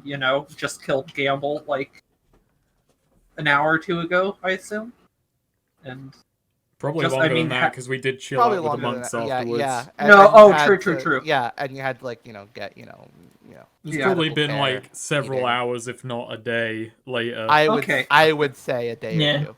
Okay, so like a day. So how does Axe look? First of all, how's it look like he's holding up? How's it look like? What's he been doing? Well, since- Axe has mostly been kind of quiet, just taking it in. I will say Axe does feel relieved to finally have ended Gamble. He feels no remorse, I should say, about actually killing him. But how does he feel for the future? He had put everything into killing Gamble. Yeah. Where does this lead? Yeah, no, he's and Azora's gonna go to ask him that, but just approach him and just sort of is, hey, how are you doing? Oh, hello. Axe is fine. Sorry, Axe been withdrawn. Axe has been doing thinking. You know how hard that is. I do. Yeah, thinking's normal. Anything you're thinking about? Just thinking a bit about Axe spent not whole life, but whole life Axe can clearly remember chasing Gamble Now Gamble dead. Feels good. I'm glad. Axios thinking what to do next. I think that's the problem with having a specific goal, like revenge against someone, that Yes. it can be over. A piece But of advice I got when I was young, that you shouldn't have a destination, you should have a direction for your life. Not something specific you want to accomplish and get done, but something you want to do throughout your life, is my advice for trying to move on. True. Also something Axe was also thinking. Gamble made Axe lost his whole family. Gamble tried to position himself as Axe's dad. And while Axe reject him, Axe do miss having a dad. A family. Maybe brother. What do you say, Eva, is advice? So Axe has decided. Axe is now gonna spend the rest of Axe's life protecting new family. No one's. Azor's not, Azora hugs Axe at that. Axe hugs back. He does hug a bit too much because he's just excited. It's fine. Azora got run over by the fucking nowhere. It's fine. Yeah, that's true. Axe Actually, can hug as hard as he needs to. Roll off. Hug it out, big guy. Actually, no. Axe is gonna take a sword and he's gonna run out into nowhere. Just pick up one by one. I'm gonna mark hidden wound. Actually, he broke my ribs. I'm on 1 health now and have a +1. But yeah, Axe has to hug everyone. This new family. Axe love you all. I will say, actually, when you run in, and so Aegis was given the sack of money, and he kind of goes back up to the cockpit and he just checks. So he opens up the thing, just sees several thousand coins. When you open it, Aegis is just actually frozen in place, having realized we've got several thousand coin. He is just actually a statue looking at this much, looking at a pile of money. It's this is ours. I like to imagine Axe and or Aegis and Jailbird just Scrooge McDuck, or Hmm. fucking Huel and because Toby and Jailbird's Breaking up there Bad. as well. Yeah. So Jailbird is looking at Ace, and they just and they're both just fucking frozen, looking at this pile of cash. Yeah, I think Jailbird would be the Huel in the situation. Just I gotta do it, and just lays down on the money. yeah. Nice. But yeah, Axe does just declare everyone in no one is Axe's family. Everyone. Were you about to say even you and then someone? No. Who was that someone? For some reason, Axe. No. Forum, obviously. No. But yeah, Axe does pick up everyone, making a big group hug. Aegis is not conscious at the moment. We big family. Yeah. We're gonna have good times together, right? Axe. Right? Squeeze a bit. Aegis just shakily points at the pile of cash. Oh, we're gonna use that to make weapon? No. We're gonna do so much with this. Yes. Doing good things. If we're being charitable, it is probably best to make something like this last as much as we can. Yeah. But See? we also probably shouldn't carry all of this. Axe actually... I understand that. I know this country has banks. It's probably about time we made an account for the company. See? That's why why we family. You take care of the boring stuff. So boy, basically, it's time to drive. What is it? Osprey is the Yeah, bank sound. Yeah. Oh, So yeah, no. I think at this point, basically, Reina would return around, I think, and say, "Oh, wait, we're going up north." That's the plan. Yeah. We Keys told us Beach. to. Yeah, Keys told us to take a vacation. I think. Beach. Okay. Beach? We're putting the holiday destination to a vote. Beach. That's I can. Yeah, that sounds good. Axe has never been to beach before, Axe think. I'm guessing Beach wins the vote. Wins Yeah, the- no one's against Beach. Yeah. Alright. Oh, Wait, no, no. so we're not going then? Damn shit. Yeah. After all this time, you fall into that trap. No one's going to the beach. On our way up, though, so once Aegis has had a bit more time to calm down, process this money, that I assume, we're gonna take and actually set up a company bank account. Azora, carrying one of the cats, Salt maybe, goes to, on this with all this money. There's something I've been thinking about, past day or so. We haven't been together long enough for it to really matter, and I mean, hopefully it still won't matter for years from now, but we're making this a proper business and all, or charity, whatever, organization.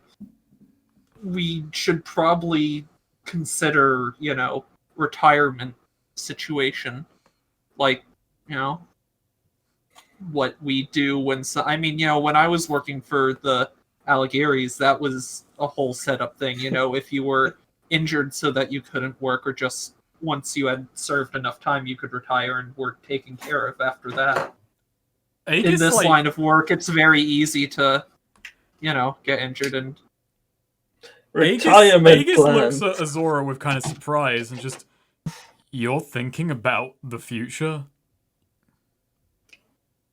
I mean, I don't know, a little.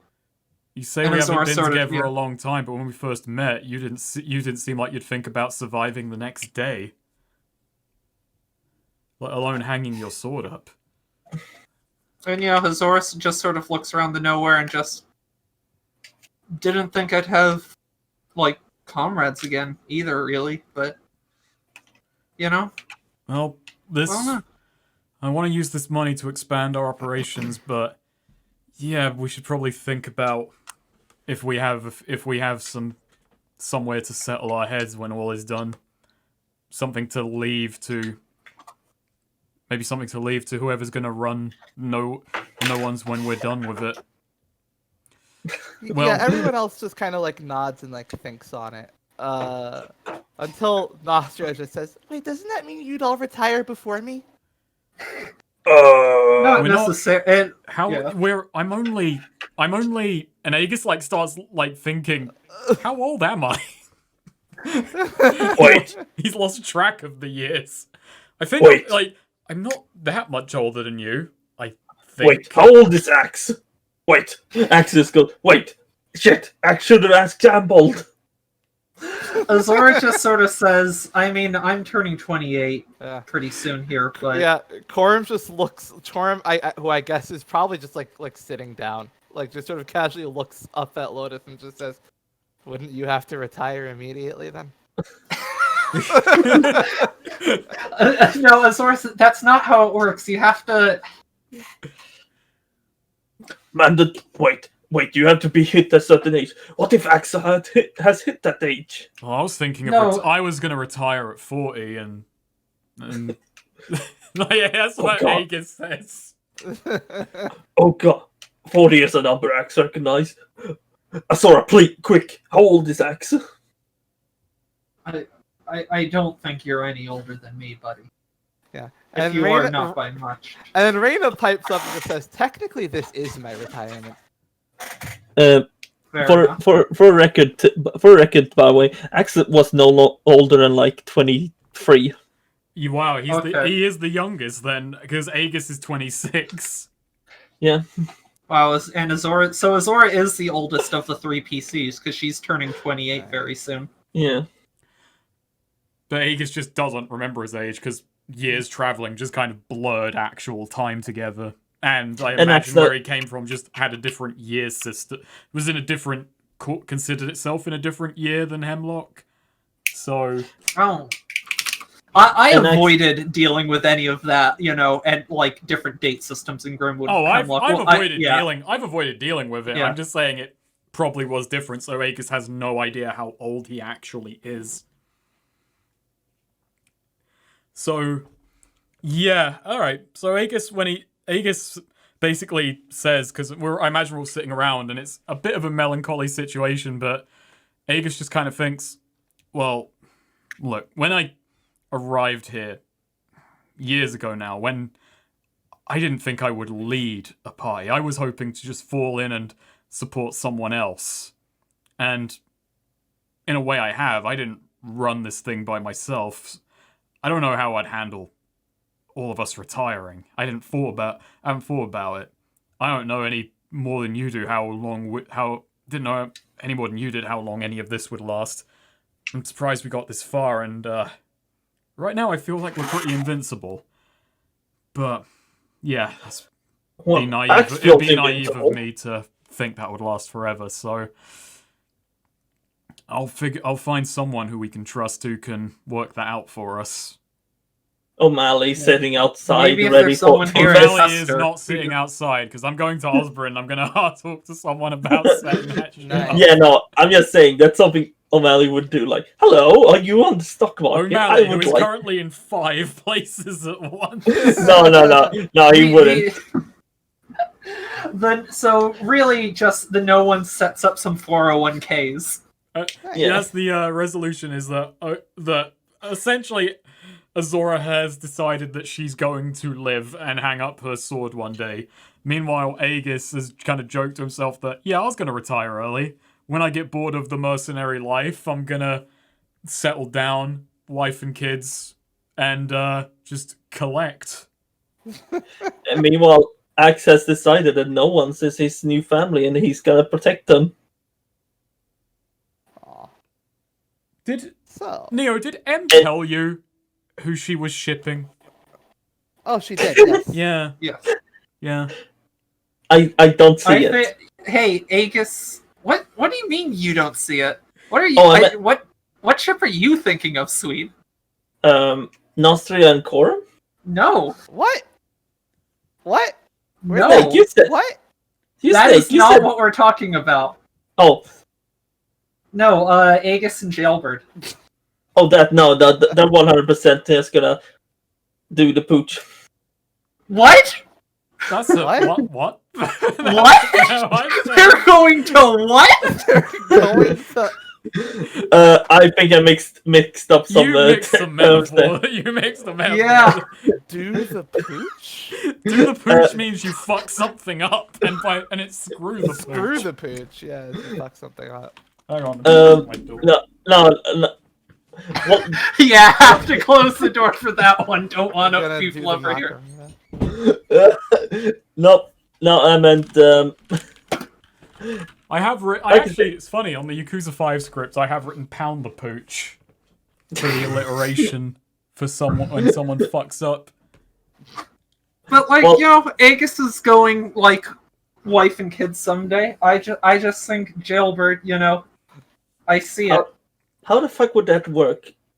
Would their kids be hatched from egg? There's always That's a personal matter. adoption. I feel like I've more or less already adopted all of you. True. Maybe he's like, no, I don't need more kids. I've had Axe. Felina is literally descended from like beast people humans interbreeding. So I mean, Yeah. it's like I'm just thinking, like, so do jailbird species, do they lay eggs, or is it like You're human? thinking about the mechanics of this more than I am, and I'm the character Yeah. in question. damn. I'm just saying. That's for Jailbird to know and See, Aegis to you're find being- out, you're and being none a- of Axe's Yeah, business. Sweet, you're being a certified weirdo right now. That's all I'm gonna say. I'm just thinking logistics here. Yeah, and I do love that literally all of M's fucking shipping comes from they were in the same room the most and both teased Nostria to a degree. That's not all of it. Okay, well, that was what I remembered. Now I'm just- I mean, there's the whole she has her whole daredevil side, and Aegis is played into that well, like doing things with like again They both pouring like it on money. the gas. They've had lots of bonding moments like that. They both like Um, money. They had a bonding moment right now about money. More than Fair. anyone else, she's put her life on the line for like Aegis's plans to succeed. They also have they both have mechanical limbs now. Oh yeah, like, Oh that's yeah, something yeah. We yeah. need to talk about that. I do think, yeah, Aegis probably does get a mechanical limb from Jailbird. Azora got her Yeah. limb back. Aegis got a mechanical one. I'm not sure who came off better in that, but there was a long period of how the fuck am I going to throw a javelin with this? Yeah. Oh, yeah. she could give him one that shoots javelins Yes, better. it shoots An javelins. in-arm axolotl. Damn. I'm not Wow. an in-armed Curry. third joint. Yeah. Yeah. Jailbird and Aegis definitely. Yeah, they spend time just working on that. They'll probably do that. They probably do it in Custer. Yeah. So now I'm just curious. Speaking of ships, So, Oh, no. should we? Who- Should who we did do you ship back? Should we do full-on character epilogues now, or are there any other scenes you want to play out? well, I guess we go Well, to the beach. we're not playing out the beach episode, but that happens. Yeah. But yeah. So yeah. So okay. Should I so do a recruit? I'm not gonna do a recruit Yeah. roll for who I have a arranges our question. I retirement. just have a 'Cause I'm not question. fucking Okay, that. no. up. Okay. So No. One I- other minor thing, Azor, in addition to 401ks, Azor's like, we should really like have some sort of uniform too. It's been Oh. too long since we've, Azor's just gonna make it a personal project to like design, both like a lighter like dress uniform and an actual like, armor, a look for the no ones. no, we're free spirits. Wow. I'm just saying. I'm just gonna say Does that this get about. shot down? She really wants us to have a look. Reyna wouldn't want it, and I don't think. Okay. Jailbird would. No, right. If Reyna says no, that's enough to shoot down Azora. I will say that Aegis does take some of the money besides setting us aside for retirement, and probably, yeah, after, now that the war is done, over time. I mean, we're only shooting ahead a few months, but Aegis is going to try and get better with money and like set it aside so that when we're done, we can hang our swords up and like leave it to the next generation while expanding the business. Like maybe getting a second or third party together, because we're doing soup kitchen stuff now, so it's just running around reporting to each other, dealing with jobs. Aegis I'm just becomes gonna more say and more. That doubles as that doubles as protection. What was that? A soup kitchen that doubles as like a protection outfit. A soup Yeah. kitchen that that doesn't fuck around. Yeah. I'm just More gonna say like, for the I beach- guess, like a better way to say it is, providing aid to people who need it. Yeah. Both. The A team. Do we change our name from the No Ones now that we're a soup kitchen? I No. don't think so. No, you're just the A team now. Okay. We're the no ones. Yeah. We What give if- people soup and protection and medical treatment. Whatever people need to help out. Yeah. If they can find us. So. Also, the beach episode. Axe doesn't have a swimwear, so I'm just saying for him it's a Oh new my beach God. as with the Aegis is in with- one of those old-fashioned like stripes.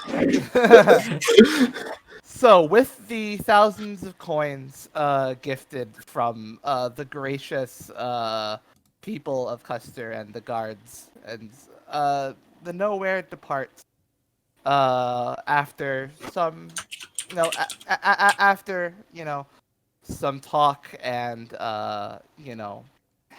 rest within the city. With a new clockwork arm, courtesy of Jailbird, Aegis pulls the Nowhere out of Custer and heads north towards the tidal desert for a much deserved vacation. In the future, the Nowhere will be the No Ones will be known as a as a group of charitable charitable cooks, mages, warriors, willing to provide help to those who need it. They don't ask for anything. They don't ask for much, but they do take donations. I like that. And the only few people who would hire them would even know that they had played such a pivotal role in halting the most crucial battle of the war that had raged for 3 years. But they likely never really played it up, unless they did, I guess. Axe won't. I don't think we did. Yeah. Axe will say that he fucking power slammed someone from the top of the thing. Yeah, just doesn't explain how he saved or anything. Just the giant. Yeah, I power slammed someone But off of that throughout thing. the northern reaches of Hemlock, the desperate and the needy would know that they would have something to turn to. If they could find them, they could hire the no ones. In the little towns and everywhere around in Tenzas, Osprey, and Marion, we did disseminate those magical papers, so like we could ferry around Yeah. food and Yeah, people. yeah. And you had kept up a decent supply board of board requests that you could keep up with. And if anything needed to be done in the south, you have message buards in Seneca, Regents, Terrebonne, and Custer, and Marion. Although that's up north, but so if you were needed down there, you'd get requests through that board. Amazing. And We've so, really made it. individual character epilogues. Mhm. Aegis. Okay.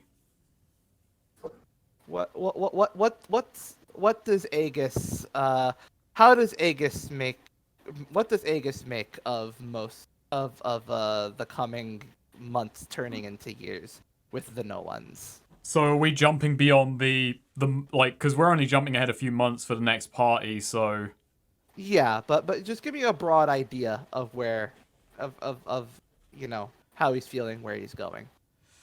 so this is a weird jump, but could you tell me how the Summer Swords, does he ever hear from any of them in the coming times? I would say yeah. He probably will hear of them individually. They don't ever, obviously they never become a thing again. But most of them did live. Some of them did not.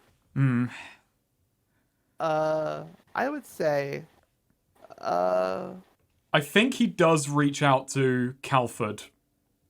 yeah, He reaches out to him in Tenzas and basically I would like to say that maybe during some downtime, like maybe he leaves the no ones like in Azora's hands for a bit and goes off to see him in private and basically explain where he is in the world now and make clear how he feels about what he did. Like it's probably a very tense meeting and he's like very it starts off where he's like very upset with Calford for breaking up the Summer Swords when it was most needed and how he sees that as a failing on his part. But ends the meeting by thanking him for basically leading him to meet the people he now considers his closest allies. Yeah. See, I would say he would I'm gonna say he leaves you with this. He says, like, I understand you've never felt your true connection to a nation, but I am glad that you have found a family. Aegis, Why does everyone keep calling us a family? Aegis does kind of respond to that with, well, to me, the Summer Swords may as well have been a nation. They were as much a home to me as anywhere else. But we've all got to leave home someday. Yeah, he would simply nod and say, if they ever, they are going. I would say he mentions that they are meeting up again, one more time to just sort of have like a funeral service for the few of them who had died in service of their states, and you are, obviously Yeah, invited to come along. I think Aegis would. Yeah, Aegis definitely would do that to Yeah. honor people who. I don't know if he invites anyone else in No One's. That would be a bit. I don't know how that would be as a. Yeah, it's a thing.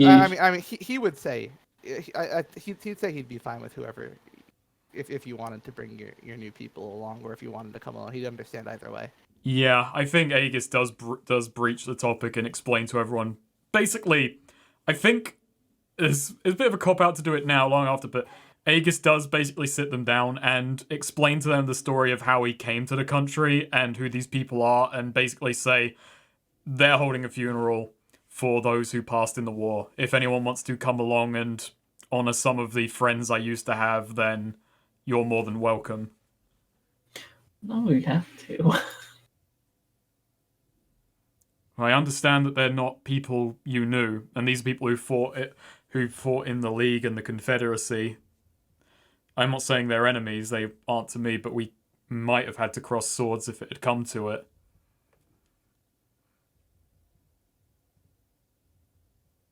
Well, Axios stands up. Well, if it would make Aegis feel better, Axe will do it.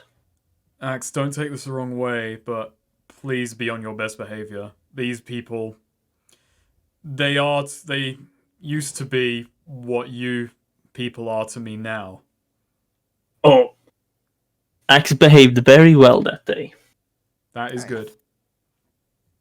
What does Azora think of of that situation? No, Azora very much drinks it in. Or she's very interested in meeting some of the people who Aegis had served aside. Before the No Ones, and just she's actually pretty moved. Like, if you notice, she does actually, quietly soft. She sheds a few tears during the funeral, and does say a short, traditional Grimwood prayer for them and whatnot, and just see, and is very interested in how Aegis feels about it. Asks him a lot, just what his feelings on it are. What the people who died, what they were each like. What his relationship was like with them, stuff like that, and makes an earnest effort to understand as much about the Summer Swords as she can and the people who they are. I'm going to say the two who died. I'm going to say there are two who died, and they're going to be. I'll say one of them would have been.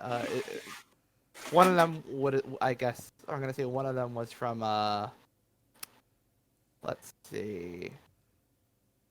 I'm going to say one of them was from. Tarrant. Who was the? Did I write one? You didn't write a Tarrant one, but you said there were around 30. Yes, yeah, there were more. I basically said fill in whoever else. And you only So I'm gonna say one of there was a notable one from Tarrant but also the other one is one that you did write down. I'm gonna say it's Kelsey Hogtrot. The one from Osborne. Yeah. Dwarf, early 60s, white as two men, fights with a hammer. So we have. So it's a dual funeral service for people from two different sides of the war. So there you go. Epilogue for. All things considered, this is might be a bit somber ending, but it's a pretty good ending for No One's. And anyway, 10, 20 years from now, Aegis settles down with Jailbird and they adopt. Hells yeah! There we go. Nice. Okay. Yeah. Sure. Aww. When job is done there, mood picked up. Nice. After long after the funeral. It was bonded over their love of having cool mechanical arms. And teasing Nostria. Yeah, and bullying the fuck out of Nostria. Very good. For the beach episode, made the joke that Axe had just was skinny dipping. Aegis had his old onesie. I think this is what I think this should be Azora's swimsuit. Is it just plate mail armor? What the fuck? Okay. Did Raina pick that as a joke? Yeah. No, Azora was like, "Hey, Reina, you like food, right? What do you think of this?" And it's that monstrosity. Yeah. Raina never How had sad. appetite ever again. Quit on the spot. Reina would abandon the no ones after that Okay. affront. She was never seen That's again. so sad. Okay, so epilogue. Give me one for Axe.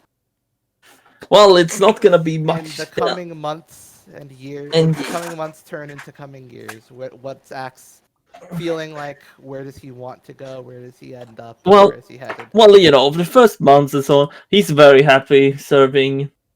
You know, he does basically for most of the rest of his life. He does basically stay with the no ones.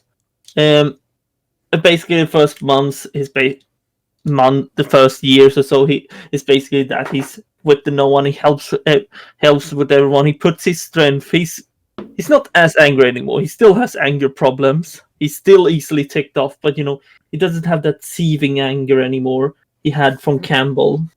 Does he ever try and find out about his past? Figure out the village? Oh yeah, no, I'm coming to that. Okay. I will say over the years, old memories does start flash up, and like after a Huh? few years, he decides to make a new. He decides he's gonna visit his old village, but he does it alone because he just he won't deal with that alone, Yeah. and it's very emotionally touching for him because when he comes to where the village is, it's destroyed, overgrown. Not time has taken its toll. Now, you might And- remember there was that one of the monks in the Giant's Monastery recognized your necklace. Yeah, no. So. Oh yeah, that's a thing. Yeah. When that happened, Axe does actually travel back there and basically seeks up that monk. Yeah. So yeah, since you are allowed back, since you are an Yeah. honorary monk, essentially. Yeah, you are basically told. Yeah, some of the monks came from that area, and Axe can't believe it. yeah, Axe. he knew that that old tribe was one of the last truly in touch with the natural world, Yeah. civilizations out there. Yeah, like I imagine the tribe is like they weren't completely, Yeah. unga bunga. We So- cavemen, but like they definitely were living closer to nature and stuff like that. Yeah, and so yeah, of some of the elder monks who actually were from there, it will do basically just sort of give you sort of like an account of what of the village, what they believed in, and assure you that as long as you're out going around, as long as you're out there, in not tied down to any sort of city or beholden to anything like that, you're keeping their legacy. How would they feel about moving houses? They probably be okay with it. I mean, we're here serving a gigantic robot. Yeah, true, right. Axe is gonna have to bend tradition a bit. But yeah, no, Axe does thank them all. But some of them might have hurt their spine might be hurt because Axe is very thankful, and you know They're how very strong. Axe and he also spends some years. He basically becomes a cold daddy shield, but like, Nice. but a naive one. Like, Cold apostle, Epic. a cold son. Hey, he He- was saying, yeah, like, Gamble's not my dad. I miss having a dad. Cold daddy. actually, yeah, he Oh, does no. like. He eventually leaves the no ones to just become the cold daddy's #1 fucking follower. No. He does. He will not leave the no ones. The no ones is his family, and he stays with the no ones after that because he basically found true peace now. Nice. You didn't What? find much peace because now there's long arguments about Aegis liking money versus. But Cold Daddy say.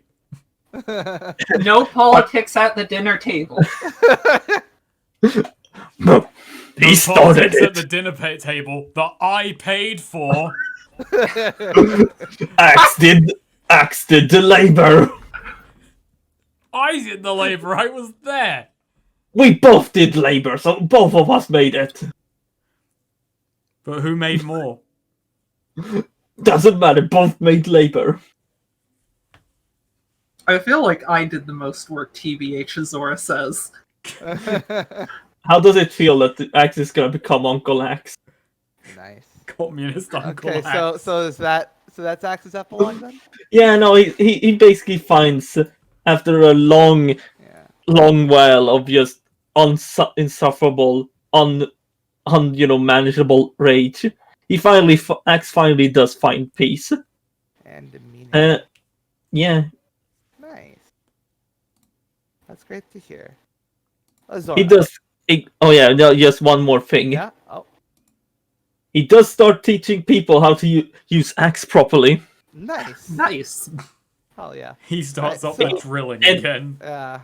Let's just say that it becomes kind of like an urban legend of this friendly old giant with a giant axe. Though he will say, Axe still wishes that he hopes one day he'll meet Ape again. Nice. So, Azora. Right. Same So, deal. Azora, over the next few months, gonna say, she's very enthusiastic about the No One's, like, Reina's plan to, like, essentially the soup kitchen side of things. And she spends a lot of time in the kitchen and, just trying to help Reina in the kitchen. And she actually, like, makes an effort for Reina to teach her how to cook. And she's always admired chefs in cooking, but always just watched. And with Reina's help, she works really hard at trying to become, good at cooking in her own right. Nice. But obviously, her main role in the No Ones is going to continue to be a martial one over the next few years or so. She does, she spends a lot of time doing everything she can with the sort of food kitchen half, but she continues as vice captain.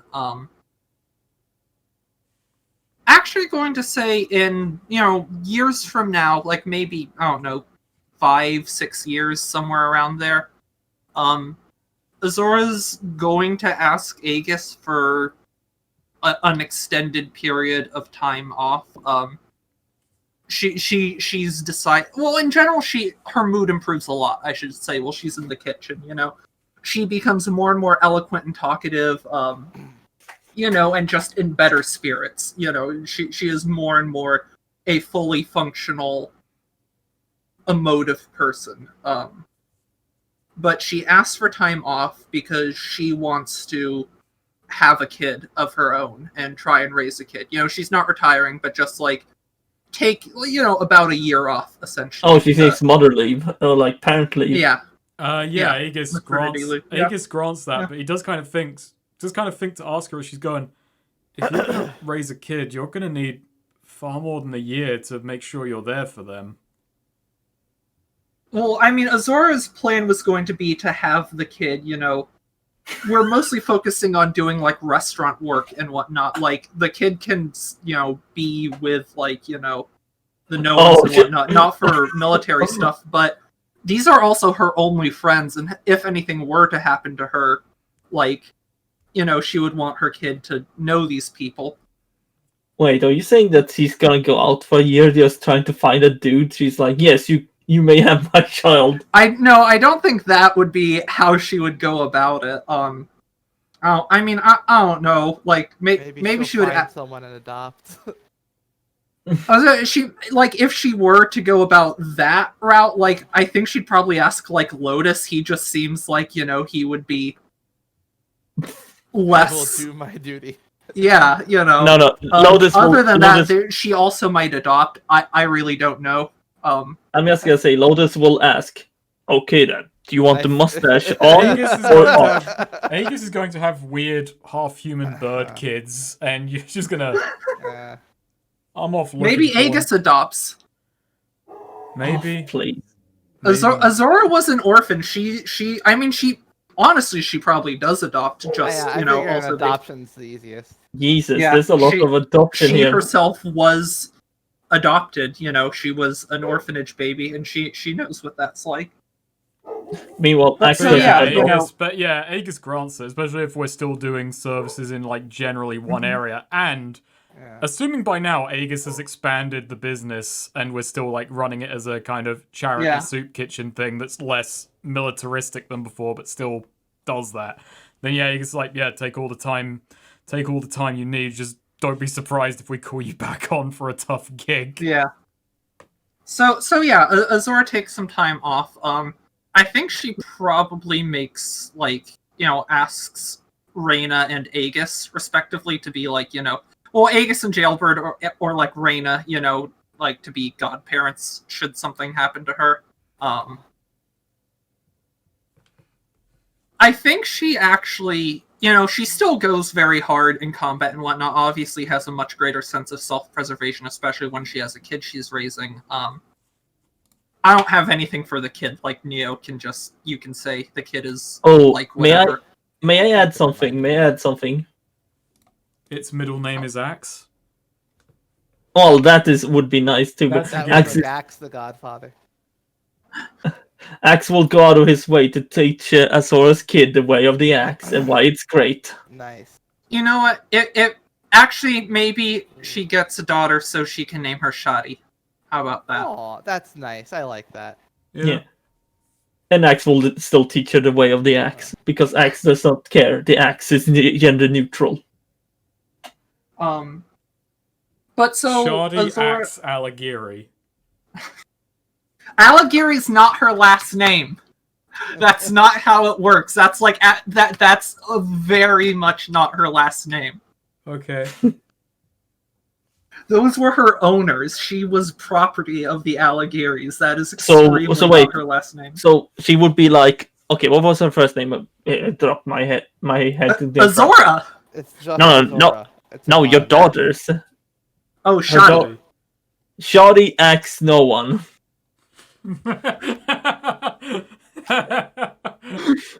That's the final shot of this. The fucking apex of that joke is someone just stopping Shadi and just saying, "Who are you?" No one. Maybe she's just like Shadi Sexton or something. Just takes that. Reyna's her godmother. Nice. Yeah. Some people read that as something more, but okay. Oh, Azora, I do think in general tends to cling to Reyna the most. Just Reyna makes Azora happy. Nice. She makes a lot of people happy. Yeah, she does. Meanwhile, You said that in such a way. meanwhile, Axe doesn't adopt. He doesn't get married. He's just happy to be there. But so as while she does stay very much in the front lines, I think sooner, earlier than otherwise might expect, when she's in her mid-30s maybe, I think she ends up retiring relatively early from combat. She stays with the No Ones, working in the kitchen, probably is trained to drive the Nowhere too, and just doing all the work she can, but just over time her shoulder getting stiffer and stiffer, maybe takes a bad injury to the knee that can't heal fully, and it just plus her head injury, is still a thing.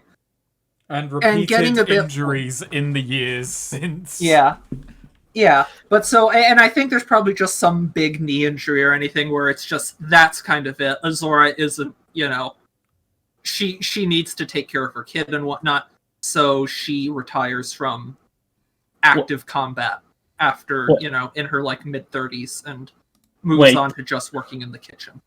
Wait. Does this mean that Axe is officially the strongest fighter in the No One? So It does. I think the day that Azora actually retires from combat, Aegis has a mini crisis of Damn. Like that, like genuinely the most unstoppable, invulnerable person I've ever seen is had to like he has a midlife crisis on the spot of. And you know, she'll probably like throw in the sword a couple of times after that, like if we ever get in a dicey situation. But she moves her primary job away from that.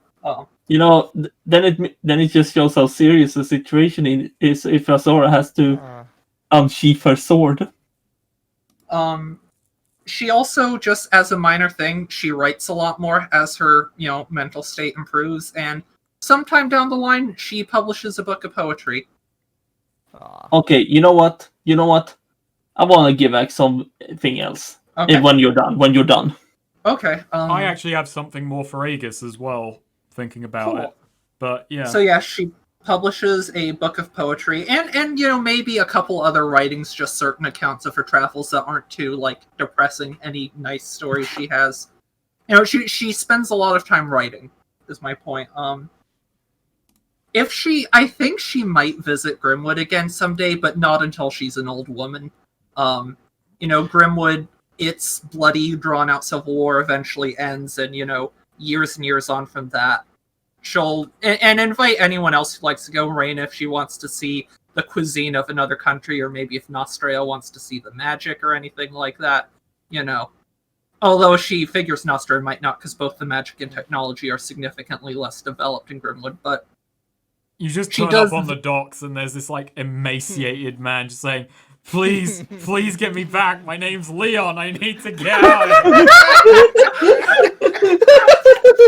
Oh no. Yeah. But so she pays a visit to her old, you know, where she grew up, shows it to, you know, whoever wants to go, Rain or what, shows it to her daughter. This would be like when her daughter is fully grown. Nice. For reference. And she is now probably... I don't know if or when Reina would retire, but if Reina retires, Azora would probably retire full-time from the No Ones, or just if she gets to a point where she really can't keep up anymore. Just say they or get if she married. just thinks if her daughter really wants to settle down or something. What Azora would do, retire on... get a little house cottage right, but kind of near that fishing village in the Emerald Forest or at Bile Deep, you know. Sort of in that little bottom left corner of Bile Deep. Just, she liked the environment there. It reminded her of home. It was peaceful.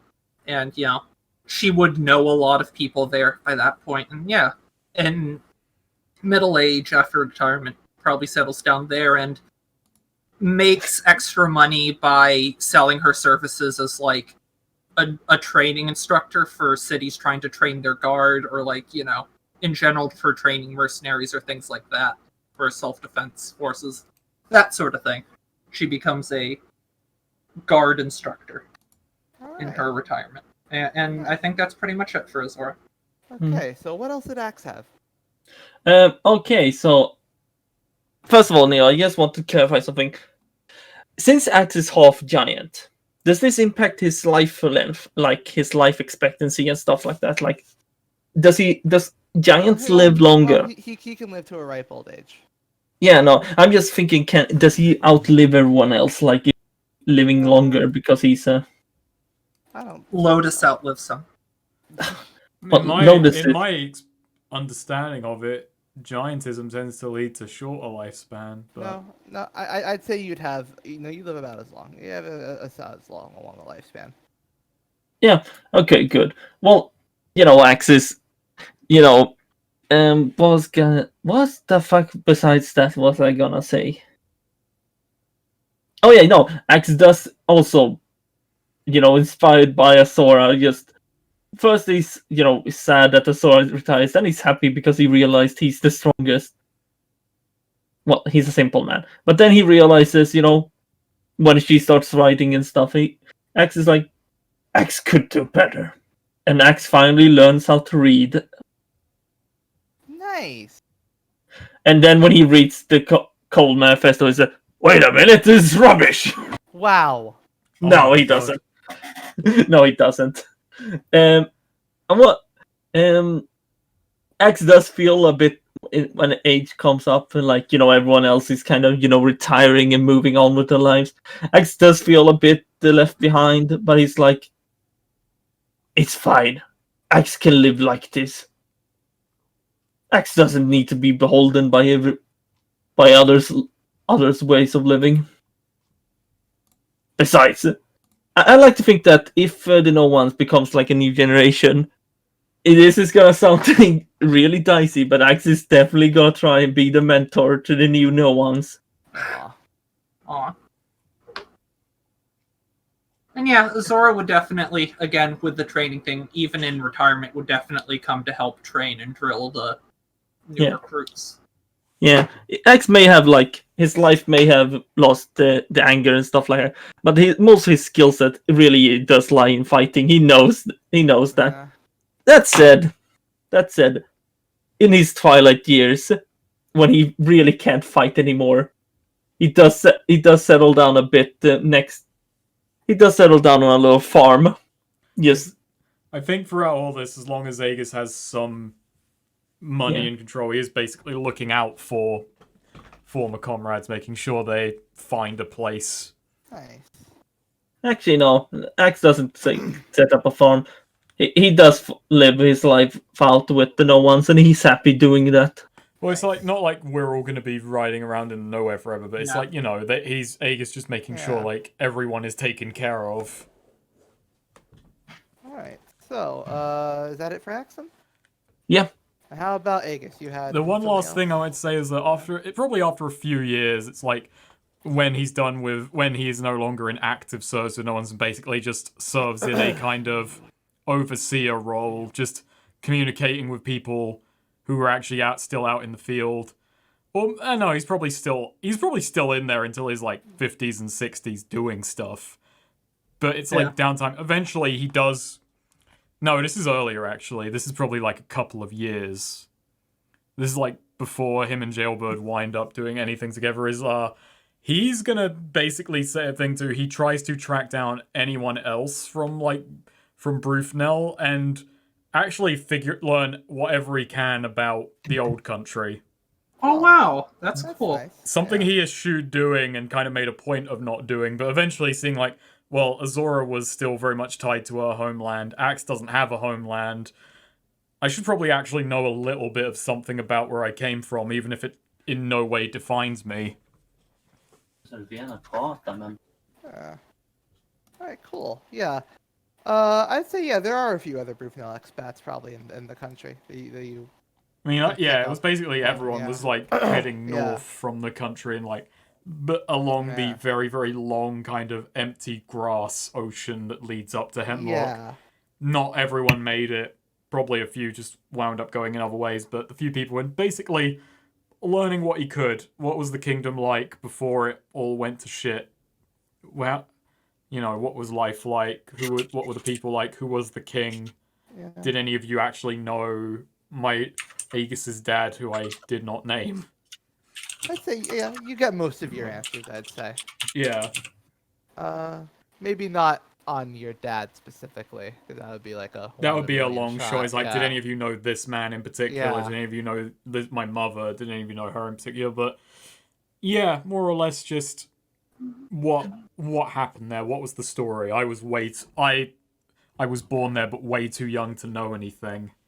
Yeah, I'm gonna say, Aglier is your name from there, right? Like Yes, Aegis did not change his last name. So basically, here's what happens. How about while you're talking to Brufnell, like you give like your last name. Actually, someone else just nearby while you're talking to them, who's actually from East, says that they've heard that name before, and then that you remind them of a woman who lives out east. And that gets Aegis very curious, and he explains, my mother fled with me on the dying days of Brufnell, on the dying days of the kingdom.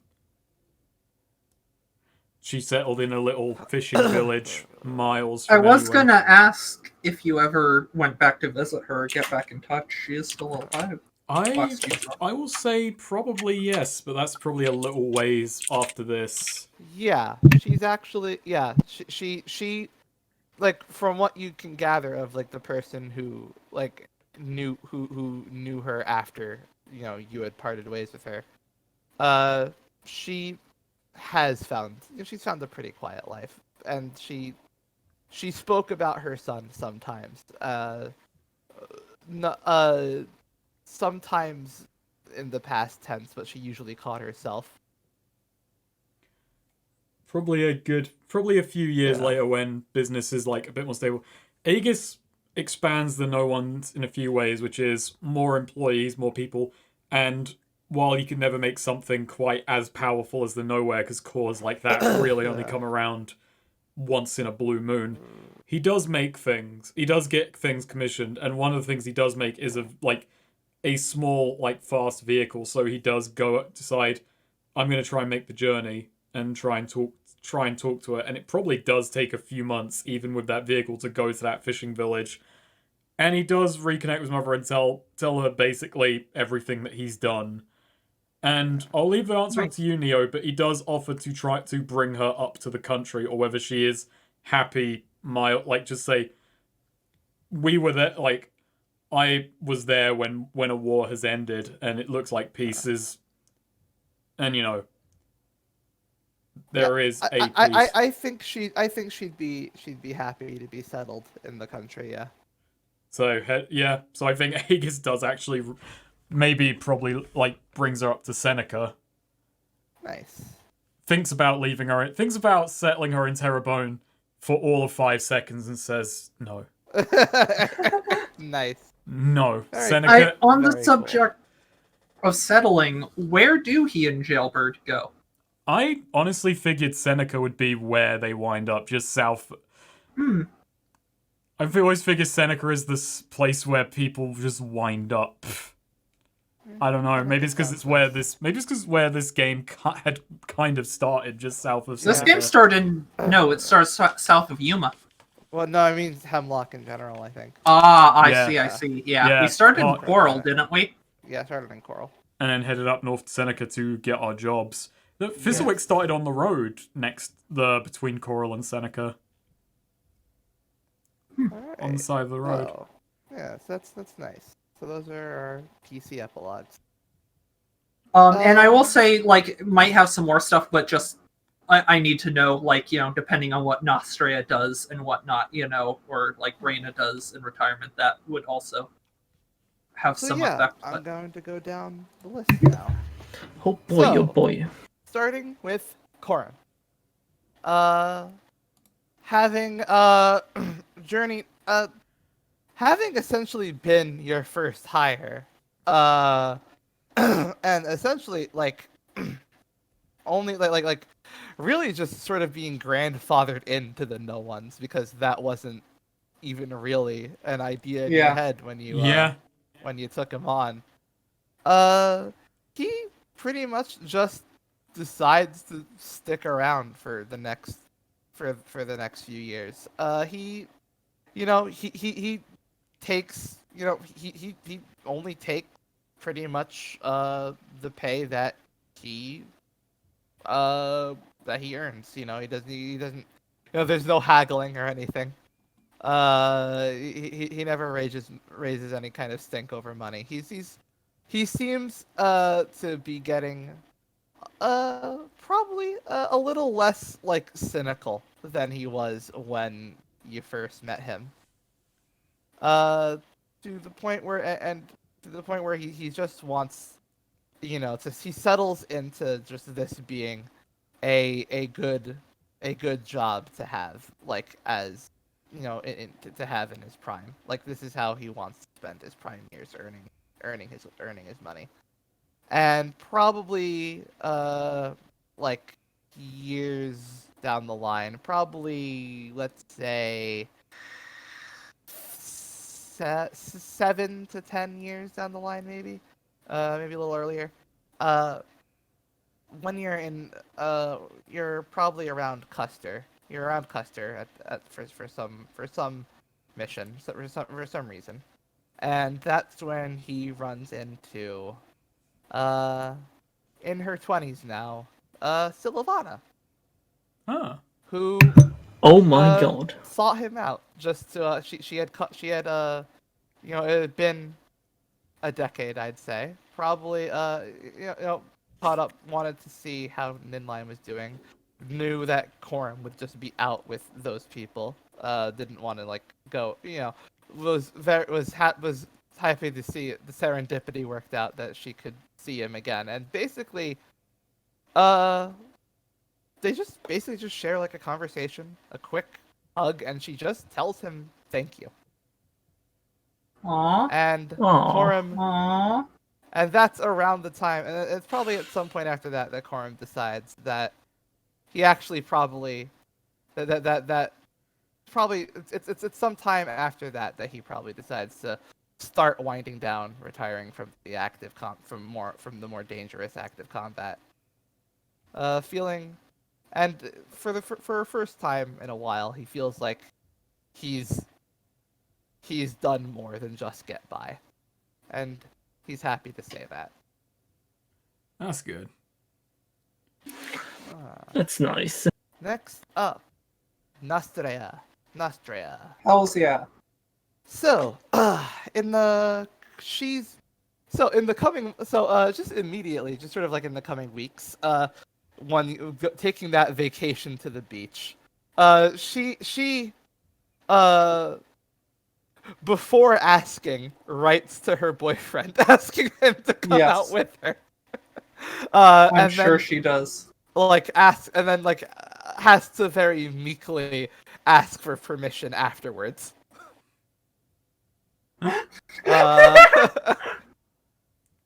But assuming that you don't ruin her teenage romance,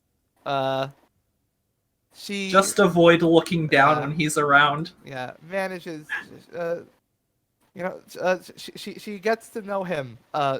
She takes the time to just like to get to know him better. Yeah. Spend more time just talking and getting to know each other.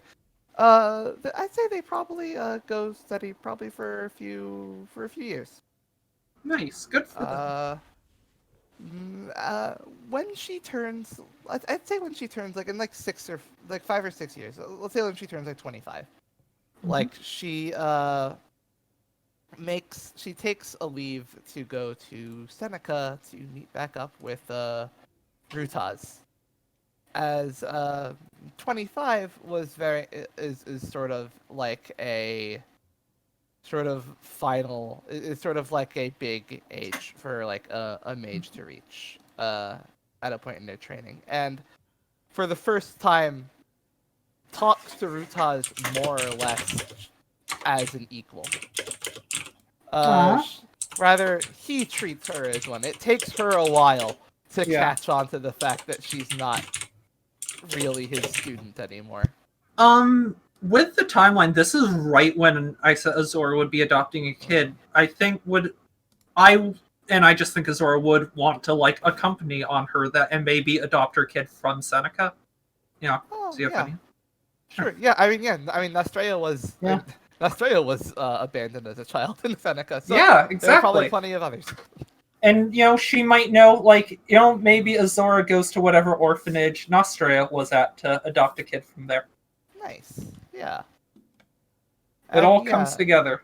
So yeah, and after realizing that Rutaz has basically been treating her as an equal for a while now, it finally clicks for her that she actually has become her own mage. And from then on, like she weaves her spells with far more confidence from then on. And probably as others begin to retire in their 30s, after a while, she decides she's going to found her own magic school. Ooh. Yeah. What is she gonna call it? She doesn't. I don't know. She calls it the Nowhere. Where she'll espouse Rutaz's philosophy on how magic should be used, and just altogether just teach people how to specialized in not being a specialist, Hmm. which was sort of her niche that she found herself in. Everyone who goes to this school has to do a work placement scheme where they just spend several months as a mercenary. Oh, you know what? Weeds out the May- weak. Maybe Azora's daughter ends up being a mage and like trains at Nostra's school. Nice. And sort of as her years go on, she just in addition to teaching, she starts, writing her own magic theory based on her experiences having seen magic in all its forms throughout the land, in the form of from the mage work of Seneca to the alchemy and the goop of regents to the various spell swords in the north to of course the fusing of magic and metal in Emberwell. Begins to she decides the rest of her life's work to work on a theory of everything for magic. Nice. Whether or not she succeeds in that, well, I don't know. That's her. That's her life's project. So. That's So Nostria. I just thinking about. I was like, oh, maybe she could adopt Shadi from there, and Shadi. But so now it's like, so Azora, what Azora was? There was an orphan in an orphanage, Azora, who gets adopted, and because the people who adopt her also adopt another orphan from the same orphanage named Shadi. Then years down the line, Azora meets someone else named Azora who was an orphan at an orphanage, and then Azora adopts another orphanage from the same orphanage as Azora and names her Shadi. So now that's another orphanage with an Azora and a Shadi adopted, and then Shadi is trained by Azora, but not her mom Azora, the other Azora from the same orphanage she came from. And then a guy with a really fucked up hand shows up at the magic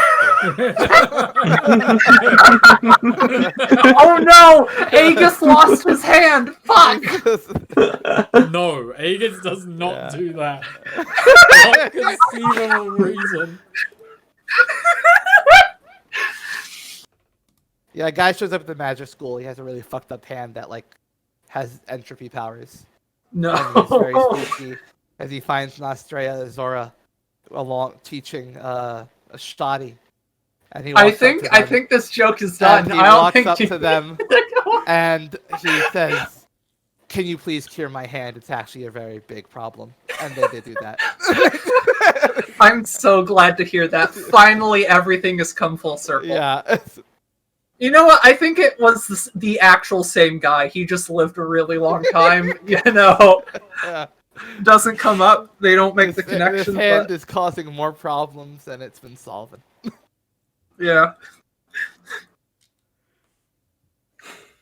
In the old country, this hand was a riot. In Hemlock, they don't really appreciate this. So, Reyna. Hell's yeah. Cooking show. She stays on as the main chef for the No Ones, even if you hire more chefs. She as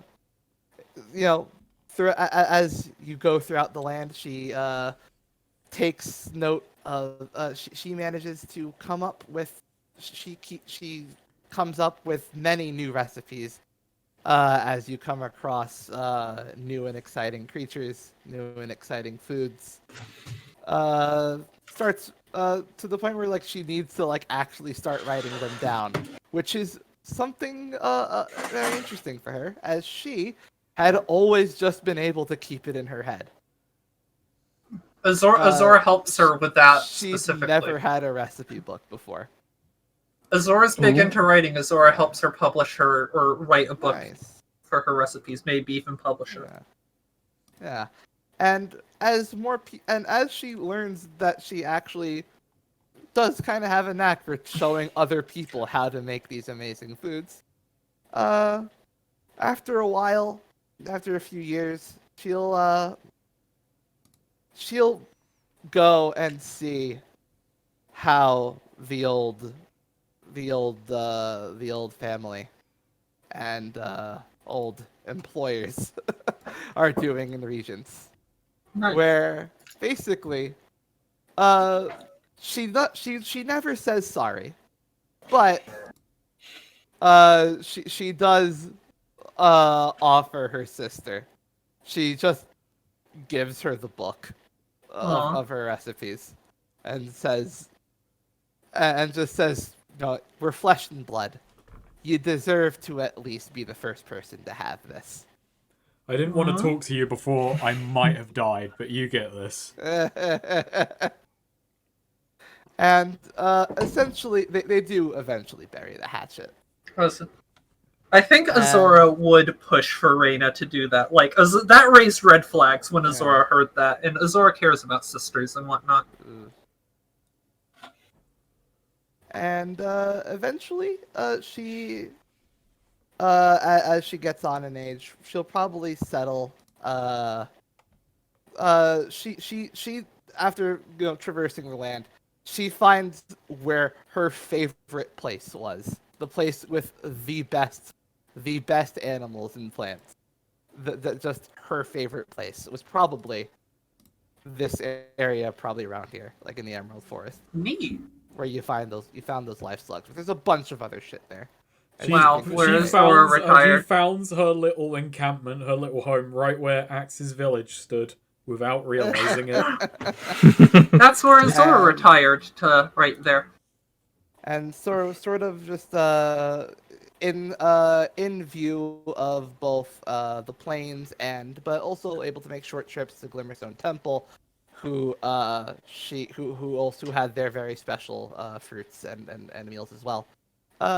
Manages to finally decides to just settle down in a cottage in the forest, and basically just sell off her recipes. Anyone, she's known as one of the best chefs in the land, and anyone who wants to come to her cottage to learn of the great foods, she will grant them such. Huh.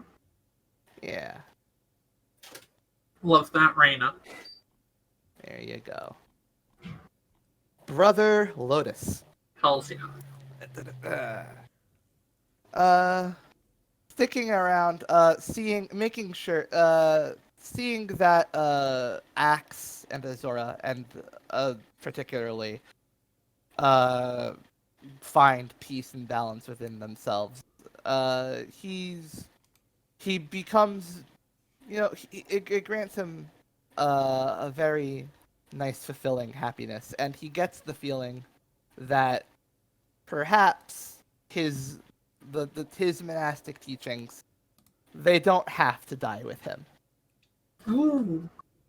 So he begins to start talking more of what his monastery stood for, what their tenets were, and he doesn't want, he's not looking for anyone to just become a monk, because the monastery did fall, but he would like he begins to see the appeal in the sort of having those monastic teachings sort of spread throughout, not be tied to any specific place or people. So in addition to helping wherever he can, all the way to as far as long as he can, he does his best to talk to anyone of the old monastery, and sees that philosophy, and assured with that philosophy will live past him. He knows that he can live a full life free of regret. Nice. He Yeah. deserves it.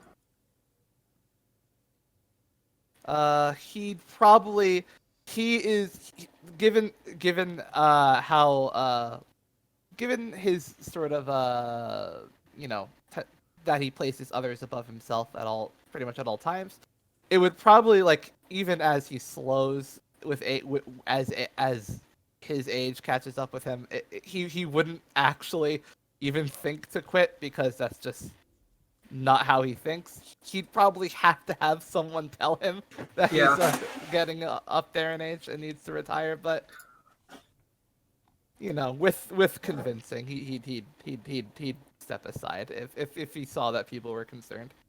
But that's up to others.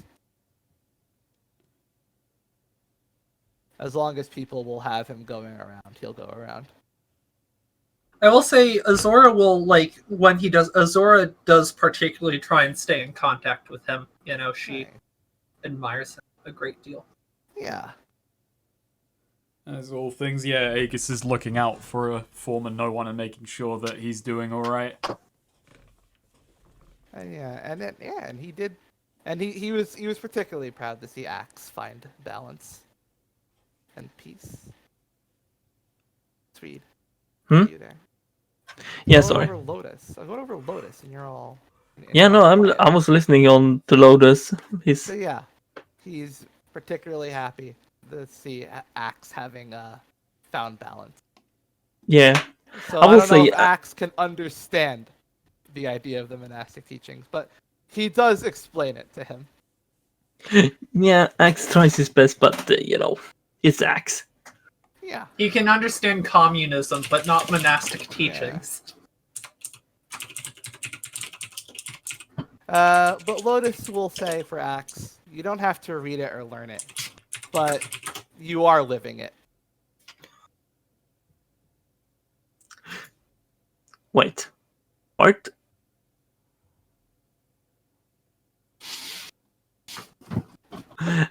Yeah, no, Axe is a bit confused at that. So long as you put yourself, so long as you put the well-being of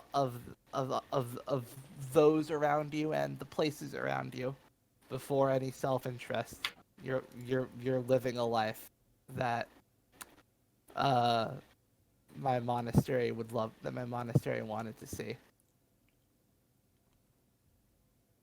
Is basically his thing. And it's all German to Axe. It's basically all German to Axe. I mean, hey, Das Kapital is written in German. Well, does Cold Daddy speak in German? He speaks coal. Alright, so that's Lotus. Moving on, finally we got Jailbird. So Jailbird, having learned for the longest time, Jailbird sort of operated almost kind of like how Azora did, not really thinking about tomorrow or the future. As in she mostly lived for excitement, and adrenaline, and almost had kind of a death wish attitude. But being around other, like working with and being around like others for this long has gotten her to really actually consider the future for the first time. She probably after a few years would want to go back to the scrap heap and just sort of reconnect with a lot of like the people in the life she left behind, just sort of to let them know that that just basically just sort of one just to let them, just to see how they're doing, let them know how she's doing, and also just leave them with the advice that like just because they're born scrappers doesn't mean they have to stay in that life. Aw. Oh, And from then on, she probably she just keeps with the no ones. Does likes helps out with anything Aegis needs done, and eventually there's a spark between them.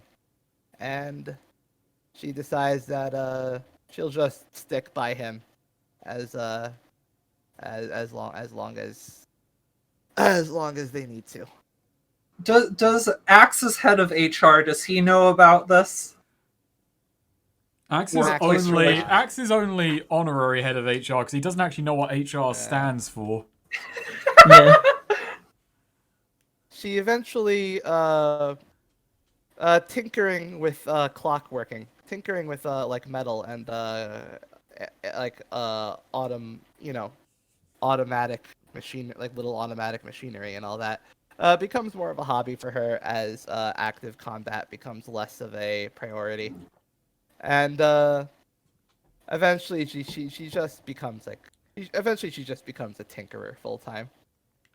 God, are we going around just giving prosthetics to war vets who lost limbs in the conflict as well? Nice. Does she give Azora a cool clockwork eye?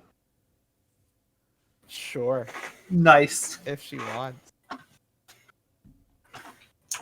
And yeah, and other than that, yeah, settles down with Aegis. So that's Can't all believe- the no ones. I can't believe it. Wait, is this? No, wait. Did any one of your characters get married before Aegis? No. Yeah, Damn. Aegis did it. Aegis did it. Maybe Thistlewick gets married at some point. He gets married to the job. He's married to the job. Yeah, I think we went over that. Is that Thistlewick basically, his life does become running that school. Like, I did actually think about it. It's like, if there was any character I'd replay decades later, it'd be like Aegis in his 50s just deciding I actually need to go on like an adventure. Thistlewick? Thistlewick. Thistlewick, yes. Yeah. I would play Bella again.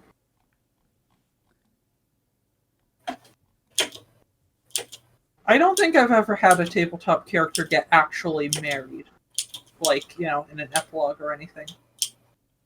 Well, Azora's not the first to have a kid, though. yeah, that's true. Yeah. Ooh. So let's go through some. I have some minor NPCs written down that I can go through. Let's see. I already went over Rutaz with Nostrea, so he stays as the old mage in Seneca, until his time comes. Nostrea does. Once he does eventually pass, there is a very significant funeral service within the city that Nostrea leads, I would say. Aw, nice. He actually listed her as the person to do that.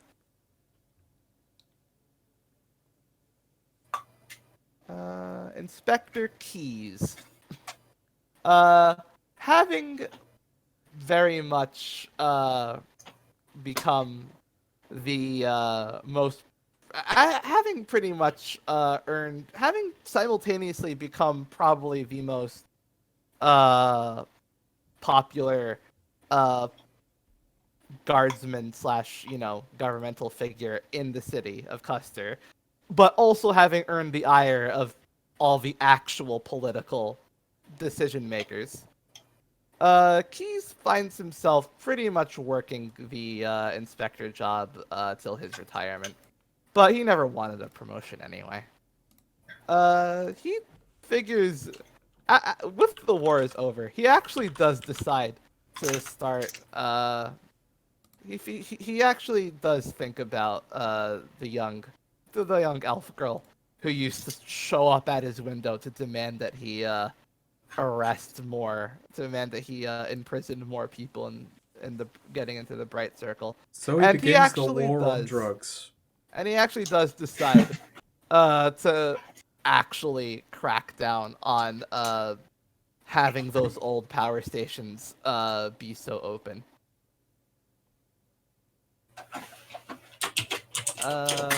Which does actually reduce the Bright Circle's influence within the walls of Custer for a bit. Custer is safer for his work. How about Hendrix? Hendrix, the Dreambit executive, remember well. Dreambit manages to actually takes in a lot of Dreambit takes an initiative in absorbing Nemo's the more dangerous of Nemo's assets. Specifically to see to it that they're not proliferated by the more unscrupulous companies in the city. Hendrix, he winds up, given that how well their paths had crossed in the taking down of Nemo, Dreambit rises eventually to get back onto the board, and so much so as to be Harpool's number 2 for a good while. Wow. Yeah. High And powered. thankfully, and he does thankfully see to it that the most dangerous assets of Nemo are left in the past. Calderon, while we're on Emberwell. Calderon, the advertising guy from Horrorful, that was your in. He becomes the director of marketing for the entire city after his work with Horrorpool Industries. In addition to getting those action figures just polished and out there, making a steady buck throughout the entire country. I mean, these things just take off. I mean, they actively seek out and destroy other toys. So they kind of have to be popular. He winds up being Emberwell's chief PR. Playing damn. a very strong role in he plays a pretty strong role in Oregon in the Emberwell conference that eventually negotiates that treaty. Other people, Ninline, Corum's cousin, is very gets a decent amount of visits from Silavana. And is able to rest easy knowing that she has found a calling in life that is less self-destructive than than being a one-girl army against entire crime syndicates. And finally, we'll touch on the monks of the Giants Monastery. Having survived the biggest threat to their existence they have ever faced, they begin to be less immediately hostile to people who approach, given that it was the help of strangers that had allowed them to survive. They don't open up any relations with Custer or Tarrant, God forbid, but people who simply want to make pilgrimages to visit, more of them do get to see what's in there. And it leads to a sort of a bit of a demystifying of the Clockwork Giant. People have ideas of it as this horrific thing. But seeing it up close, more people do begin to gain a respect for it, much to the ire of Custer's higher-ups. And also to the ire of some of Terrance's diehards who think that that's theirs. But the giant remains dormant. Those Sitting pesky in- Tarantinos. This giant remains dormant, sitting in its monastery, cleaned up, and never to be touched again. Hopefully. Hopefully. And throughout all these years, the idea of the No Ones group, it's just groups of guardian angels who will show up to help those in need, becomes something of becomes something of not an urban legend, but a story that people like to tell, that people tell themselves throughout the whole land of Hemlock. And those who are a part of it, well, they Their names may not go down in history, but their actions certainly do. And thus ends the story of the no ones riding the nowhere through a country at war. Aw. Way. Oh, Yay. very nice. No one died. Wait. Well, I'm sorry to say that you're right. No one died. Who dies first? That's All of the you. real question. It's just a big explosion. Like none of you like saw it happen. None of you like were paying attention. Like that thing needed upkeep.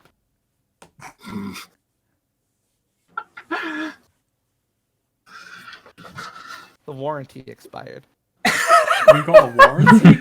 We had one? Ow. Aegisson is Nice. just penny. Aegis just like, no, I don't need the 5-year warranty. He's just penny pinching. So yeah, but with that story over, in the waning days of July, in the waning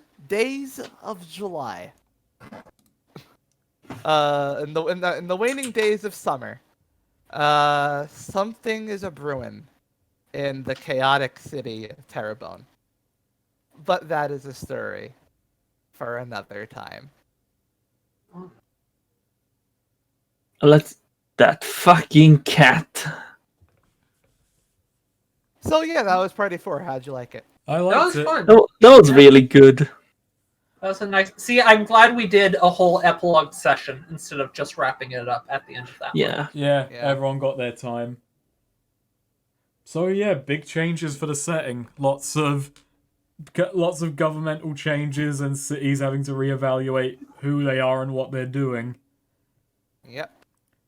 I'm not sure how much actually changes for Tarrant beyond new government, but I doubt they're going to get much more open. But I wonder if we're gonna visit Tarrant. Hey, Discovery, we're gonna discover what Tarrant's actually fucking like on the inside. and that other And city Larimer. and Larimer, yeah. Yeah, we didn't get many answers about Larimer, but then we didn't know anything to learn. We didn't know anything to change in the long term anyway, other than League is weakened. Yeah. So yeah, by the time you start next party, I'll say that they're going to be signing the treaty. Okay, so That's what I've arrived at. Effectively, the war has been over for at least a month.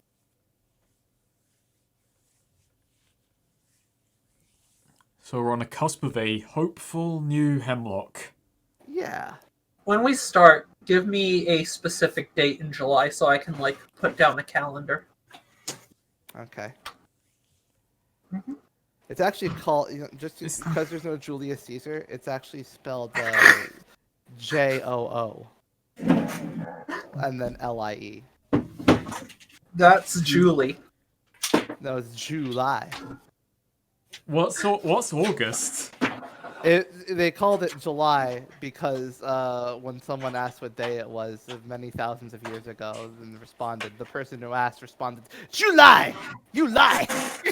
That's how it started. I've decided that's the lore. August, there was a gust of wind. Yeah. And Can't believe it. fun fact, I think that means we're almost certainly going to get Felina's birthday, I think is probably going to happen. Meanwhile, Unless that covers a really condensed amount of time. And I set the date as to be the first day I play the character is their birthday, even if it doesn't match. So, So- if we go ahead next week, then Angelo's birthday will be the 26th of March. Nice. He'll be a Pisces, I think? Maybe Damn. Aries. How old were your characters again? Oh no! You know what? Pisces works because he's a fish out of water. Right. Nice. I'm gonna say it's July 21st. July 21st, thank you. There you go. How old were your characters again? Aegis was 26. No, not I guess. Like, Oh, Angelo is 18, 19. We're playing a fucking Yeah. young party. We're back to playing really young characters. yeah, I think all Yeah. our characters were probably gonna be about age because I was thinking also 18, 19. Felina is actually going to start on 1 HP because Sylvana just beat her up. Oh, I was gonna say because you said no. So you said we were gonna start in the police station. Yes. Felina starts. One of the things in her inventory is someone else's purse unopened. So whatever you want to be in there. I just start with the mystery box. Nice. But so I want the reason she's in the police station to be, she just stole that and, it was causing a scene. And so a cop, annoyed at all the commotion, did pick her up and took her into the station. So she just got arrested for stealing that purse that she has. I like that. Yeah. Yeah. Don't know why Angelo's there. We'll figure that one out. Yeah. You can come up with a reason. You can come up with it on the fly upon it being asked. Yeah. That's what I find most fun. I do everything on the fly. The more I think about it, I do want that whole session. I do want Felina and Sylvana, or I picture them like it's not just like this like rivals, like they're not arch nemesis is a bit strong for it, but it is they're both like very acrobatic teenage girls running around the rooftops of Terrebonne on opposite sides of the law and just have grown to get really fucking like bitchy at each other. I don't know. I feel like Felina, with her like uniqueness, I feel like Felina might be one of the few times Sylvana actually kind of has fun doing crime. Yeah, no, and I think it is it's a mutual again,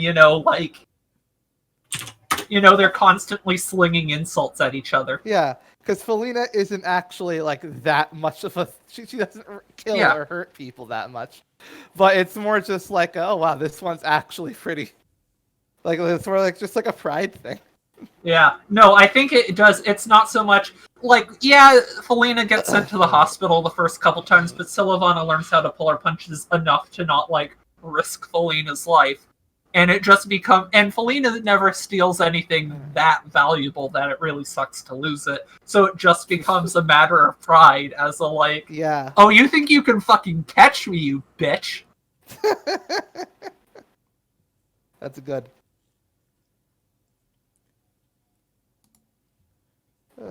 No, I don't think it's like... Vigor's happy that there's someone she won't kill. I don't think it's on site violently, but it's on site in terms of very ugly insults. I'm gonna stop recording. Fuss ends party 4. Nice. Fuss ends the war. Yeah.